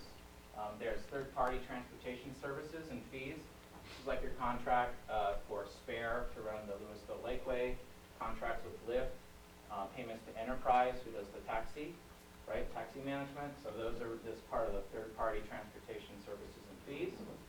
Now, most of the third-party transportation services and fees cost pool is that they're directly charged. Those costs aren't allocated. So, for instance, if you look at your handout and you find the cost pool that's called third-party transportation services and fees, it's in column 3, and you look down the list of what services that cost applies to, you'll see that the cost only applies if it's applicable. So, for instance, UNT doesn't have any of these costs. The UNT service. Denton doesn't have any of these costs, the Denton Connect service, because these really only apply to where you have that vendor providing that additional service. the list down there in the list. I want to backtrack also to the prior two cost pools. If you look on your handout, you'll see that the first and second line, operation wages and fringe, don't apply to any of your specialized mobility services, right? Like the Lyft service, like the taxi services, because they don't participate in that cost pool. And that's why you see there's either a Y, like yes, or it's blank, which means that service does not participate. Okay. Any questions so far? All right. There's several other cost pools here. Fuel, that's self-explanatory. We allocate that by vehicle miles, right? The more the bus drives, the more fuel it needs. And then vehicle maintenance, the more the bus drives, right, the more maintenance it needs. And so those are the other cost pools that are considered variable operating costs. Yes? What is the idea of percent of vehicle miles versus vehicle miles and a cost per mile? Well, it ends up giving you the same result. So it's just easier conceptually to think of it as if Route 1 has 1% of the miles, we give Route 1 1% of the fuel cost. You end up getting the same result in the end, but mathematically, I guess for me, it feels like it's easier to equate percentages. Okay. Any other questions? Okay. All right, so moving on. Now that we have those 5 cost pools, all those variable operating costs, remember we had 5 cost pools there, wages, et cetera, all the way down to vehicle maintenance. Now we have all those costs. We can actually aggregate those costs together, sum them up, and we can produce a new variable for cost allocation. Okay, so this is our next variable for cost allocation. We call this percentage of variable costs. So we sum everything up we've seen so far, and we calculate how much total variable costs from those 5 cost pools. We're going to use this new number to allocate our fixed operations costs. Let's talk about what those are. So you see the next type, which is in your next set of columns, are your fixed operations and maintenance expenses. These are basic things like your facility, really this is facilities maintenance. You have 3 different cost pools in this group. You have the bus operations facility, that has to be maintained over time. You have the DDTC, the Denton Downtown Transit Center facility that needs to be maintained. And we have the A-Train facilities. A-Train facilities, you've got right-of-way, you've got stations, you have a lot of facilities there. Those have to be maintained. Now, how do we allocate these costs, right? How do you take, what does it take to maintain the bus operations and maintenance facility? How much of that cost should be assigned to every individual service that uses that facility? Well, the variable that we use here is the percentage of variable costs, right? The sum of the last 5 cost pools. Add them up. And now we're going to allocate the expense for maintaining the bus operations and maintenance facility using the proportion of variable costs. So the best proxy we can get to about how big is the service, how much does it take of the facility. Of course, A-Train is on its own, because that's captured separately, so it's just charged directly to A-Train. The DDTC facility maintenance expenses is actually a very small number, but we also, to allocate the facilities maintenance expenses for the Denton Downtown Transit Center, we allocated that based on the estimated percentage of passengers using the Denton Downtown Transit Center. So that way the costs there are allocated using that. So there's some A-Train, some Denton Connect routes, and there's one other thing in there. Yeah. So sorry. Yep. How did you allocate marketing to this? It's coming up next. It's coming up, okay. And also, I mean, maybe exclusive to just the A-Train, but I know we've had some police run up and down, and maybe we just voted to have some up at one of the facilities. Security. Yeah, so is that also coming up, or?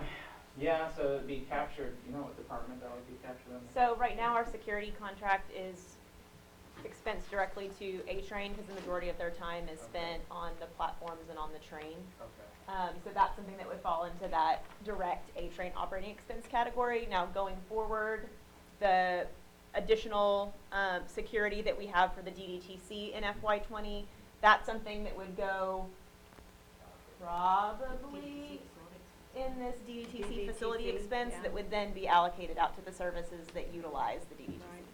And all the upgrade, I mean, I'm not trying to mix capital in it, but as you fix this new computer center and whatnot, that's just considered overhead, and that's just allocated as. So information technology improvements. Yes, IT will be captured later on in Yeah. the admin Yep, section. sorry, thank you. No, that's okay. It's a good question. I'm glad you're thinking ahead, right? You're trying, that's good.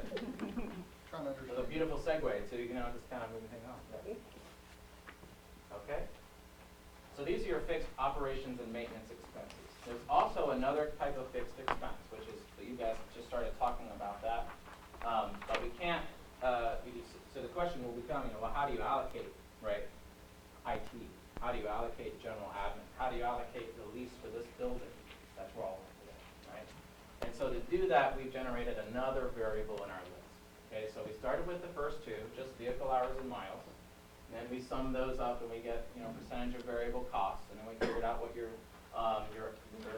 fixed maintenance costs were. And now we can sum everything up to this point and we get to this new variable called the percentage of operations and maintenance costs. So it's basically the sum of all the cost pools you've seen so far. If you added them all up and then figure out what percentage, right, is for every route, we assign general admin, this admin building, etc., to every service based on that percentage. Okay? So I'm going to unpack those cost pools here. So we call this type fixed administration. And on the green framework page, we're now on page 2. Oh, thank you.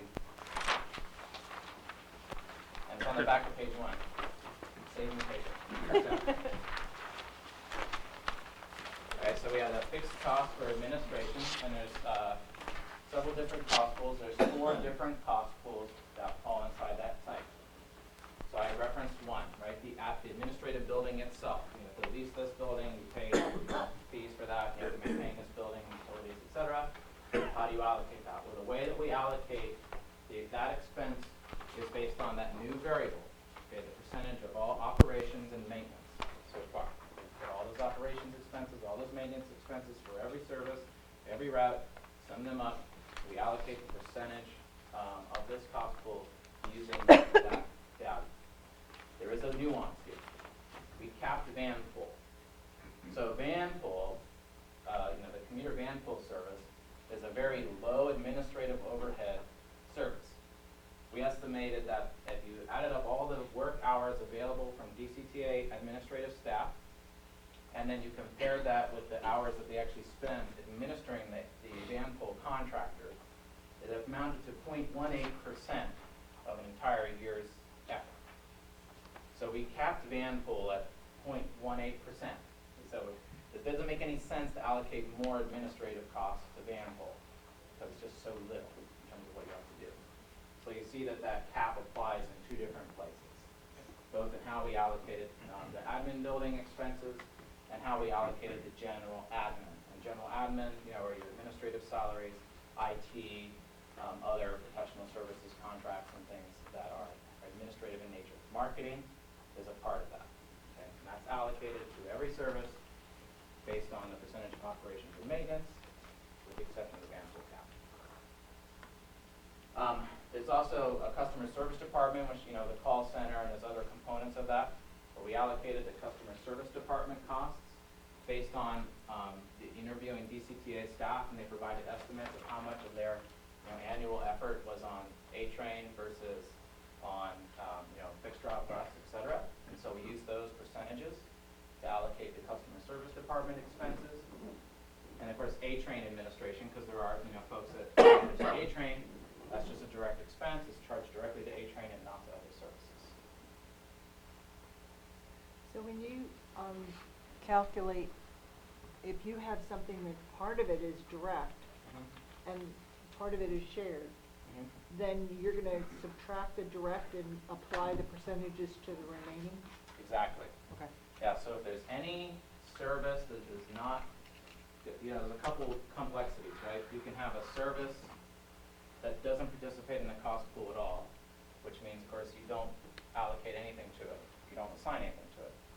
You have a service that has a direct expense only, right? It just gets its direct expense. It doesn't participate in the cost pool, doesn't get any other costs. If it has both, right, you allocate its share of the shared cost, plus whatever is a direct expense that was captured by the accounting department. Does that answer your question? I think Or so. add more confusion by expounding on No, it? go ahead. Okay.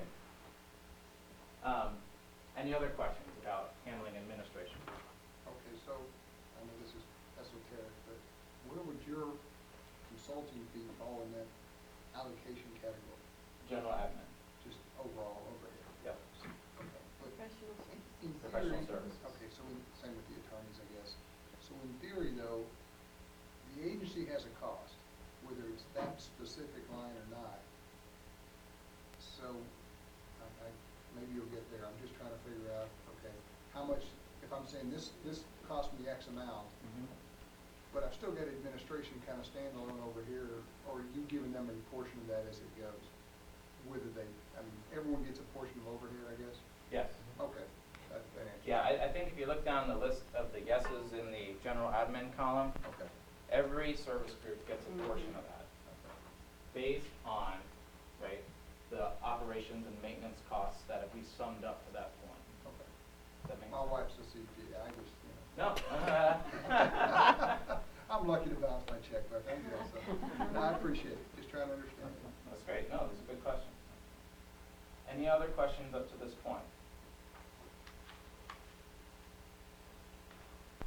Okay, we're not quite done yet. We're almost done with the cost pools. You guys have let this go actually a lot faster than I thought, so it's great. There are some direct costs, which you see in the next set of columns. And are we still on page, we're still on page 2 of 3, columns 15, 16, and 17. All right, so these are direct costs. Now, so if DCTA has a planning study, right, for Denton Connect, for instance, right, or for a given route. Now, if DCTA is able to, if DCTA can capture that as a Denton Connect expense or UNT expense, and it would be assigned directly to the service because that's how their accounting system works. Okay, and so you'll actually see when we look at the data that we didn't have any planning expenses that fit the bill for fiscal 18, but we did leave a placeholder basically for that. There are planning costs. They can be assigned directly to the service it applies to, and it can be then allocated if it applies to multiple services. Like we did a region-wide, planning study of some kind. You have to allocate that cost. Okay. There's purchase transportation expense. That's a direct cost only to A-Train. That's your contract payments to, in fiscal 18, it was First Transit, who runs the A-Train. And so that's a direct expense to them. And then there's other direct expenses. We just left a placeholder here that if there's other expenses that pop up throughout the year that can be accurately assigned to a single service or service group or mode, then the model can handle that. Now to capital. And I think we turn the page, right? Yes, page All right. So looking at the capital expenses, we call these capital assets cost pools. Now, there's an important distinction to make. We're still talking about operating expenses in the term that it's part of your operating expenses. What we're looking at when we talk about a capital asset cost is depreciation, right, which is also an operating expense. But it's our best proxy for how much your capital assets are costing without getting into cash flows of capital projects and new capital projects and all those kinds of things. We're just looking at depreciation in this fiscal year and assigning that depreciation as an expense to every service. So there's 4 main cost pools that were established inside the capital assets category or capital assets type. There are 3 staff that focus almost 100% of their effort every year on capital project work. Okay, and they provided estimates about how much of their staff time goes to A-Train or fixed route bus or man response, and we use those estimates to allocate their wages and fringe, salaries and fringe in that case. Okay? That's the capital project staff. We use their effort estimates for that. Now we have 3 different types of assets that are, 3 different cost pools for your capital assets that are about actual assets. So the first is your bus rolling stock depreciation. And these are the buses. And that's for all your NT DMC, demand response, and fixed route bus services. They all participate in that cost pool. We allocate that expense using the vehicle miles, right? So the more miles driven on a given route, then the more of that expense that route gets, because you're wearing the vehicles out. You get more of the depreciation. Bus facilities. So you do have bus facilities, both the bus operations and maintenance facility, the downtown Denton Transit Center facility, and other passenger amenities for bus, they also depreciate, right? Those expenses we depreciated not based on miles, because we thought it wasn't the best representation of how a facility is used. We tried to be consistent with how we treated admin, right, which we use this percentage of operations and maintenance expenses. And so that's how we're allocating bus facilities depreciation basically the same way that we allocated your general admin expenses. And of course, A-Train depreciation with all of its assets is assigned directly to A-Train. Any questions about capital asset cost pools? You guys still with me here? Yeah? All right, so now we get down to the interesting part. If we're able to allocate all of these costs to individual services, A-Train, UNT, Route 1, Connect, Route 2, etc. Those are wrong route numbers, and I know it. It's okay. Dottie's like, no, those aren't right. Right, so then how do you take those costs, now that we have them route by route by route, and allocate them to individual entities? We use the word entities to represent both member cities, non-member cities, and your contracted buyers, like UNT and NCTC. Okay, so that's what we mean by entities. How do we allocate those costs? And so in the same handout, the last part of the last page, you'll see our entity cost allocation assignments. Okay, now I don't have them all up on the PowerPoint because it just took up too much room, too many slides. But you should be able to see them on the far right-hand half of page 3 of your handout. You'll see every member city, non-member entities. That's how I group them together, and whether or not an individual service group is allocated or assigned to that entity. The example I have on the slide deck here is just for fixed route bus. So for instance, all the fixed route bus routes, we took all of their costs and assigned them to an entity we call UNT.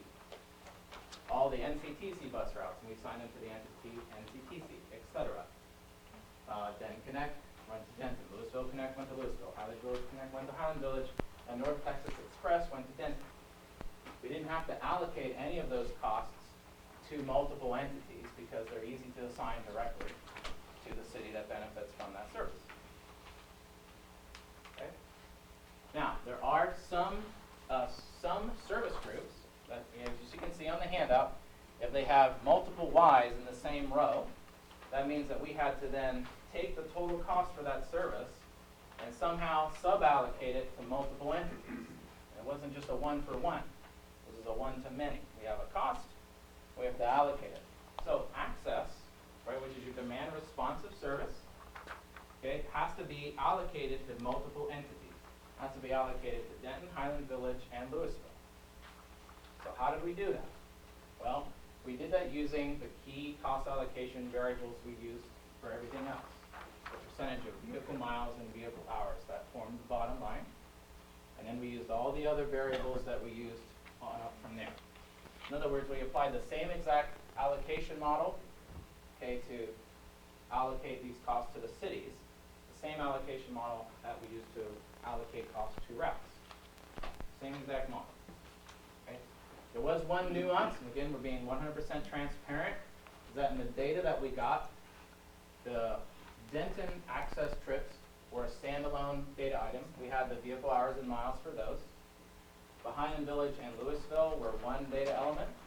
So we had to break that number up into an estimate for Highland Village and an estimate for Louisville. And so we did that based on the passenger miles inside, based on the passenger's city of residence. So basically, looking at as a passenger rode a lot of miles and they came from Louisville, we assigned those miles to Louisville. And if a passenger came from Highland Village, we assigned those miles to Highland Village.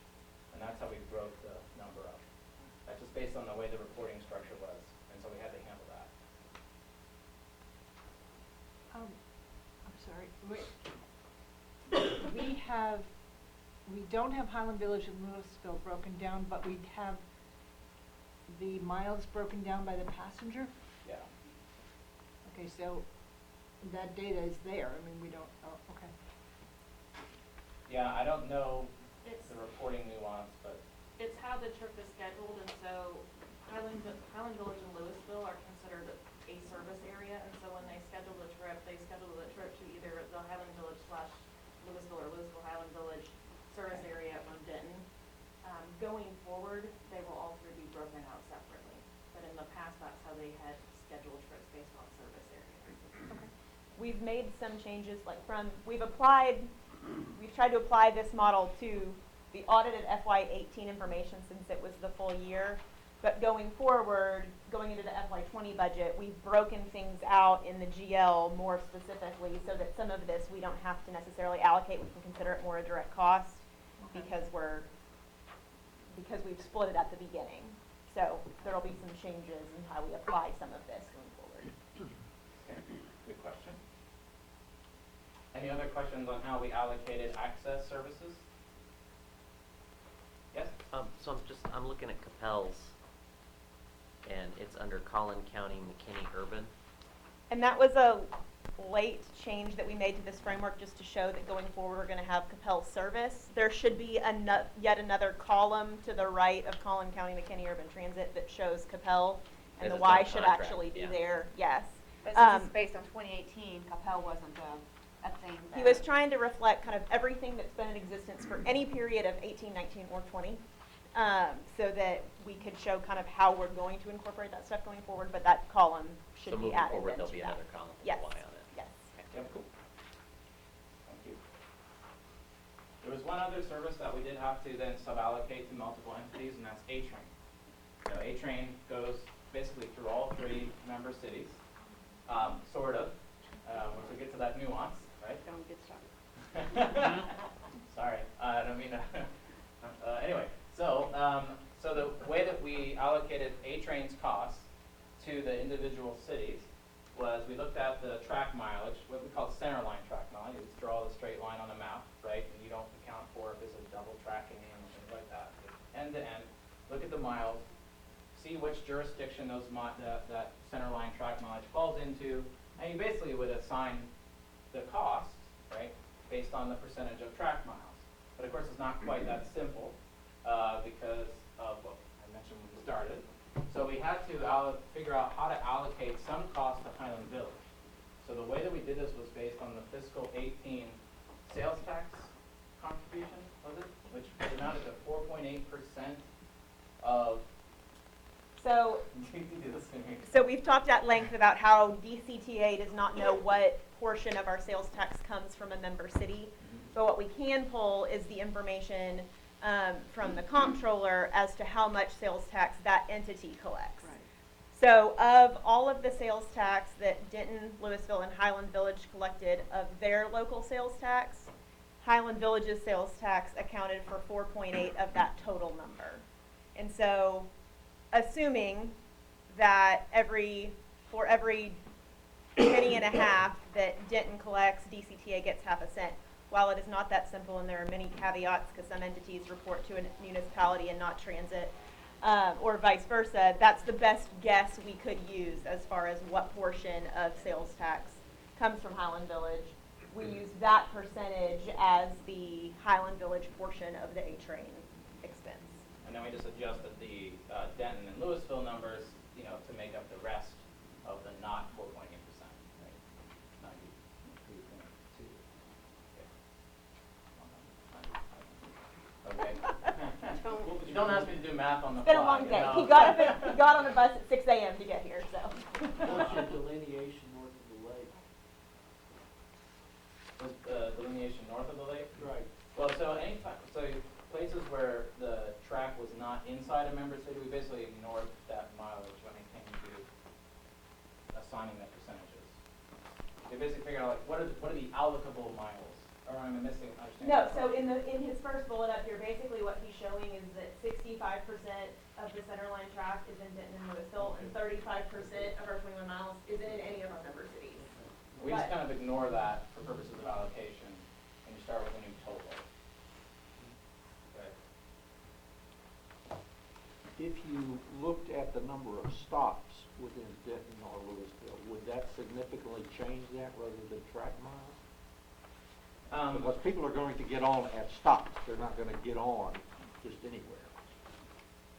I wonder if you have my That would be a slide. fascinating service, though, wouldn't it? Flag stops along the train. Along the way. All the flag stops. It's kind of hard to get on and off. So, I think, That's did for this your end up making conceptual. into the handout? No. Do you know? Okay.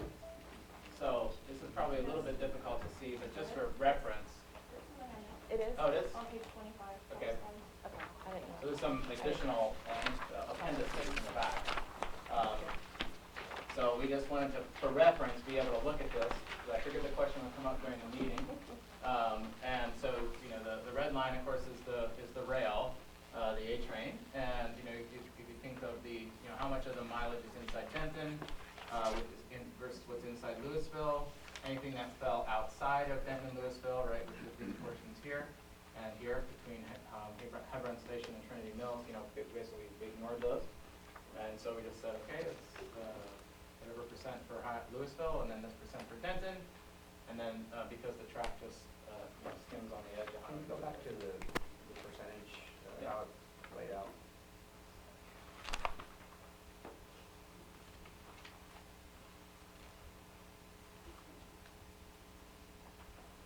So if you exclude Trinity Mills, that's not anybody's service area, 3/5 is roughly 60%.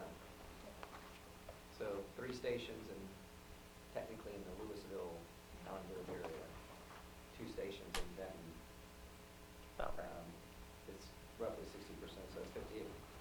I think that was a question that was asked, like if you just looked at the number of stations, right?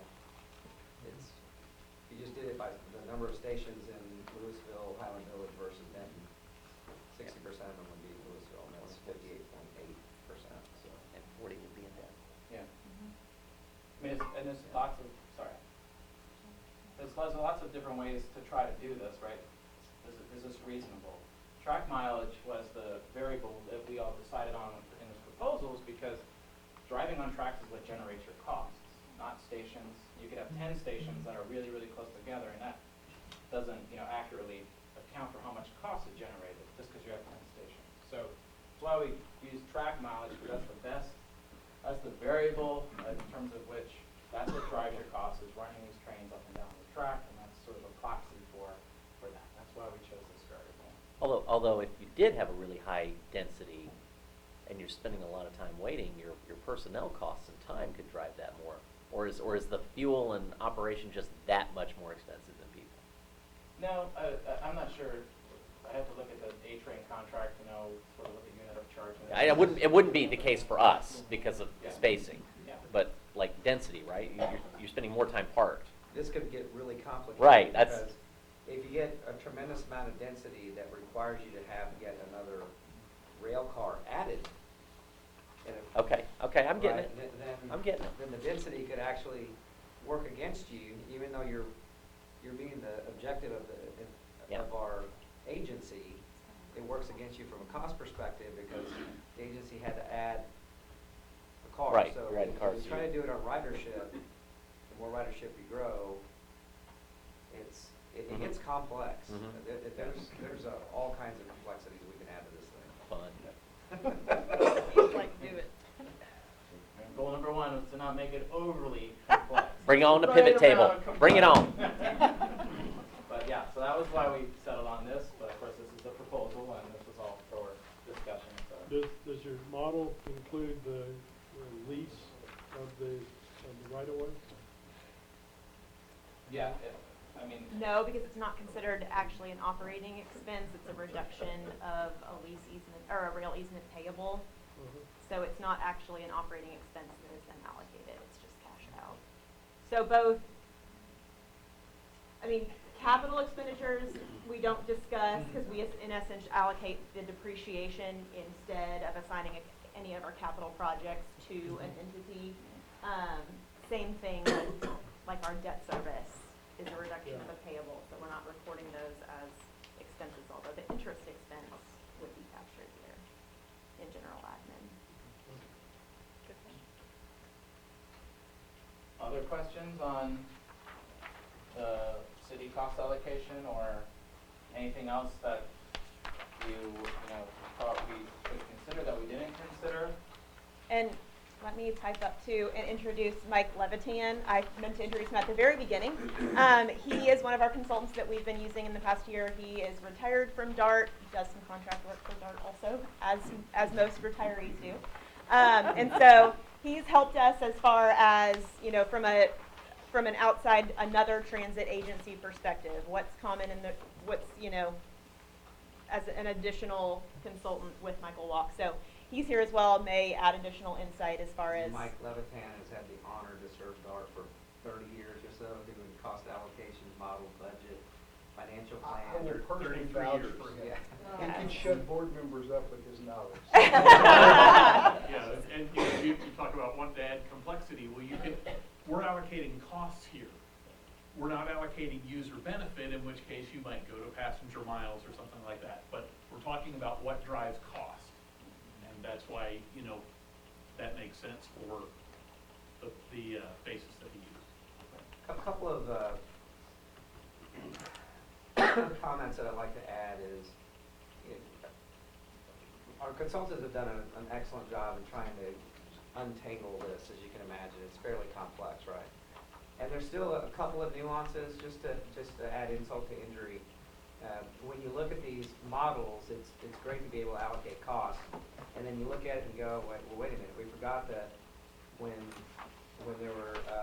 TAPS kind of stopped serving certain areas, there was an allocation of buses that came back, and they were allocated to Frisco and allocated to McKinney. And so while we're allocating capital costs, we were like, oh, wait a minute, they have their own vehicles, so we gotta go make Walk that that back. tweak. And so there's little nuances, and that's why we're saying it's a little dangerous to put last year's information into a cost model that's not quite 100% baked. So, but we wanted to do something so that we could at least ballpark. I mean, I don't think it's grossly in any way. I think it's very accurate, but it's not precise at this point. And again, this is one way to do it. It's not the only way to do it. And we could stay long in the night debating what exactly is the right way. I think what we're looking for is to eventually get general consensus. I think everybody has the same spirit. Is let's come up with a fair and reasonable way to allocate costs.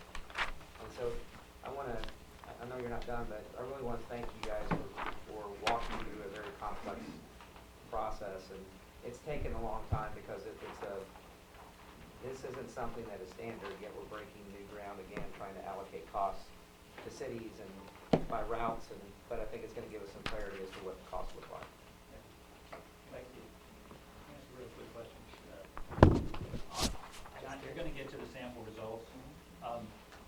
There's really no percentage. Do you have the percentages somewhere that you can send out as far as, because I know you've got the hard numbers, but I don't see how the percentages were applied based on that, so that'd be great. But I just want to say I've looked through it, I appreciate it. This is very helpful.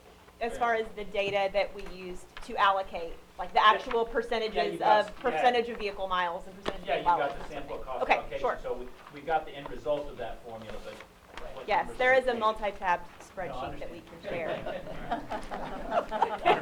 Isn't that wonderful? I know, get excited. Get excited. Wait, So, oh, sorry. are you allocating this by actual expenses or by budget or? Actual expenses. That's why we used FY18 so that we could use a full year of audited financials. In this example presentation. So when you go add something into this model, we're going to add a new thing in. How does that work? I'm trying to think it through. Like, especially regarding salaries. I mean, you don't have unlimited. Is it going to reduce the amount you're putting on the others? Depends on whether we hire more staff or not. Right, Or but whether it's I'm just- thinking if you did. Yeah, I mean, there's always some percentage of availability in personnel. So there's tipping points when we add another, let's say we had a city that wanted a lift and it was a matter of going through the is there enough existing staff to manage that project? Or when do you get to the point where you're saying, no, you have to add more staff? Right, So that that's- more cost with additional staff would require more cost to be allocated out to the different functions. But typically, it's just going to get averaged out based on the number of services, predominantly on miles and hours of service delivered.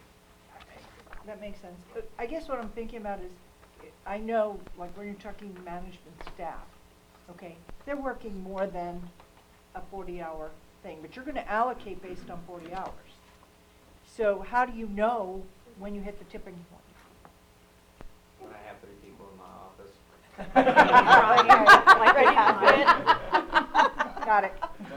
And I think it probably was stated earlier, but this is a working model. As all these variables change, you know, as a new staff member gets added, or a new service gets developed, or a route changes, constant changes of the model are going to have to occur. So that was one of the charges that we gave Michael and TTI, is this has to be something that you can hand DCTA and we can update on a regular basis as we need to, because we're not going to stay the same year over year, or even 6 months over 6 months, right?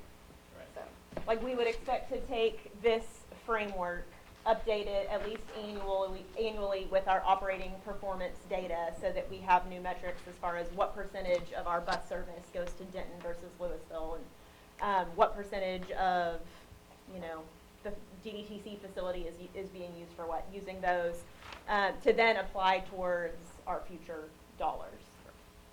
So our budget Automate all process that. would be bringing that to the board, if there's any significant change, or if there's a new service that's added that we would bring at the time that we're adding the service, we have the conversation about, well, how does that inform the model, and what does the percentages look like, before the board would have to approve a change, so that way everybody's consistent with how things work. And then you can automate that here. I mean, Sorry? you can automate that. Once you have that data, it's very easy to start building dashboards out of it. Right. I guess, and I can't find it, there was something that showed the customer service percentage allocation for the downtown transit center. I think it was 45% to Didn't Connect and 10% to, where is this? There was a slide at the end of the slide deck. Okay, it's a slide. Okay, gotcha. All right. Yes, the very last one. Customer service estimates, 45% and 10% for the DDTC. How did that, is that people, how was that? And if that's too micro, I can do that offline. I mean, we've been going a long time. No, so- it's good. I mean, Yeah, no, these are good questions. Yeah, I mean, so these particular variables here, right, were based on the estimates of the activity at the DDTC. I don't know that we didn't have actual passenger activity at the station, but it was based on the best estimates of the staff, DCTA staff that provided those estimates. Here's the challenge. So I think almost everybody, when you start allocating staff time, you either have to interview the staff and look at their job description, and there's a little bit of Ouija board going on to try to figure out, well, okay, we said 10, man, that's a lot of cost associated with that. That's probably not right. You go back, you interview them, they go, well, yeah, you're probably right. The only way to really get accurate, very accurate data, is for people to log in and log out, and that takes a lot of effort. So, yeah. So I think that's what we did, is we went through and we interviewed and we looked at the numbers, and wait a minute, that just can't possibly make sense. It's twice as much administration as there is actual cost of delivering service. So to a certain extent in these areas, it's really hard to figure out exactly how many times they pick up a phone to answer a question for Louisville versus some other city. So you take your best estimate. So let's just take this one, for example, just so I understand the process. So on that DDTC facility expenses, BX usage, you got UNT at 10% and Denton Connect at 45. So you came up with those numbers by asking the question of, when people call for customer service, are they calling from the DDTC? I mean, what's the qualifying question for that? The column on the left, sorry, the middle column, the column on the left that has the 10, 45, 5, and 40, Uh-huh. is the facility expenses. So we base it off of the passengers that utilize the facility. This is the So- far right one? Yes, far right, No, that's yes, the far left. right. Okay. Sorry. Because she I know. turned My this right. way, she's It's sitting been a left. long Far day. right. Everybody else into the column on your right. Michelle's Michelle's left. left. This column, the middle column, which is, She's excited. this is staff effort. So this is the staff that's at the DDTC based on, it's not necessarily just calls because we do access applications, we do Frisco applications, they sell fares, they do a lot of different things. And so this is based on what staff said, how much time they spend on each related service. So then in the far column that says DDTC, then, so this is my question, because what I'm hearing is that most of the buses that go to that facility, let's say, are Denton, quote-unquote, Connect buses.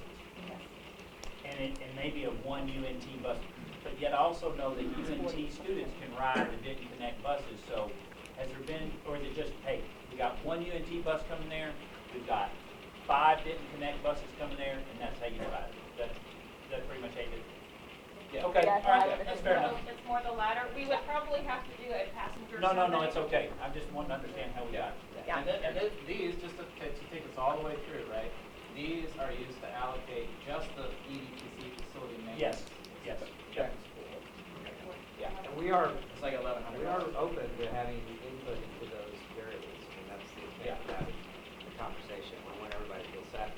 I don't know that we can get everybody to agree on anything, right? But No, and Sam brought that up early on in all the conversations, so, you know, Yeah, I mean, it's this is a moving pretty- target, and there's some agreement on I both mean, sides. It was very hard what he did, right? But at the end of the day, he took track miles and allocated the cost for the train.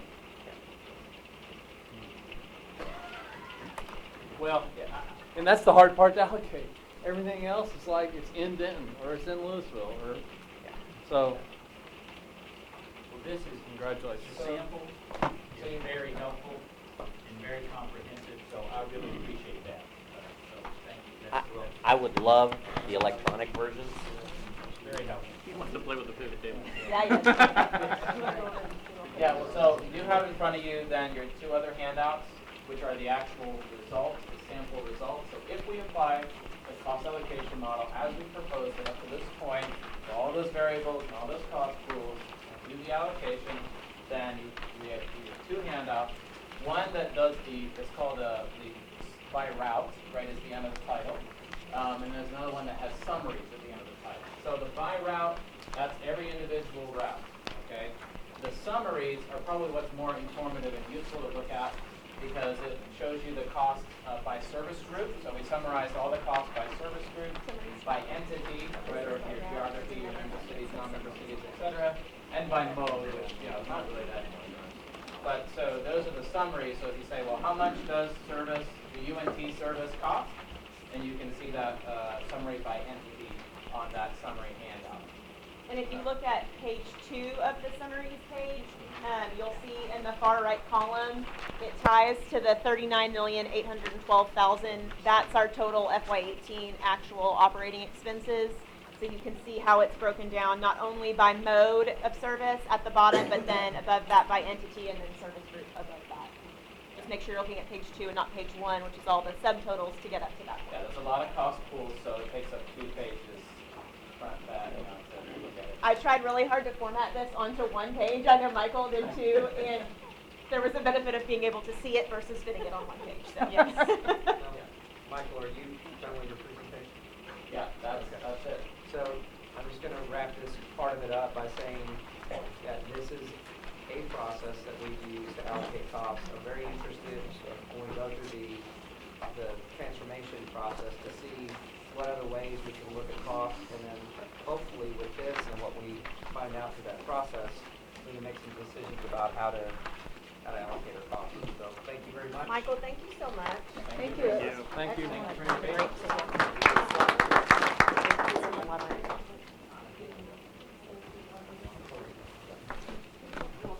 And Mike Levitan, I really do appreciate all Yes. of your guidance. It really helps to have your expertise. Thank you for being here today. Yeah. Thank you. Thanks. They did really good. Can we take a 2-minute break for the next consultation conversation? Yes. So can, are y'all okay with doing like a 5-minute break? Just to kind of. And there are cookies out here for those of you at the end that couldn't escape.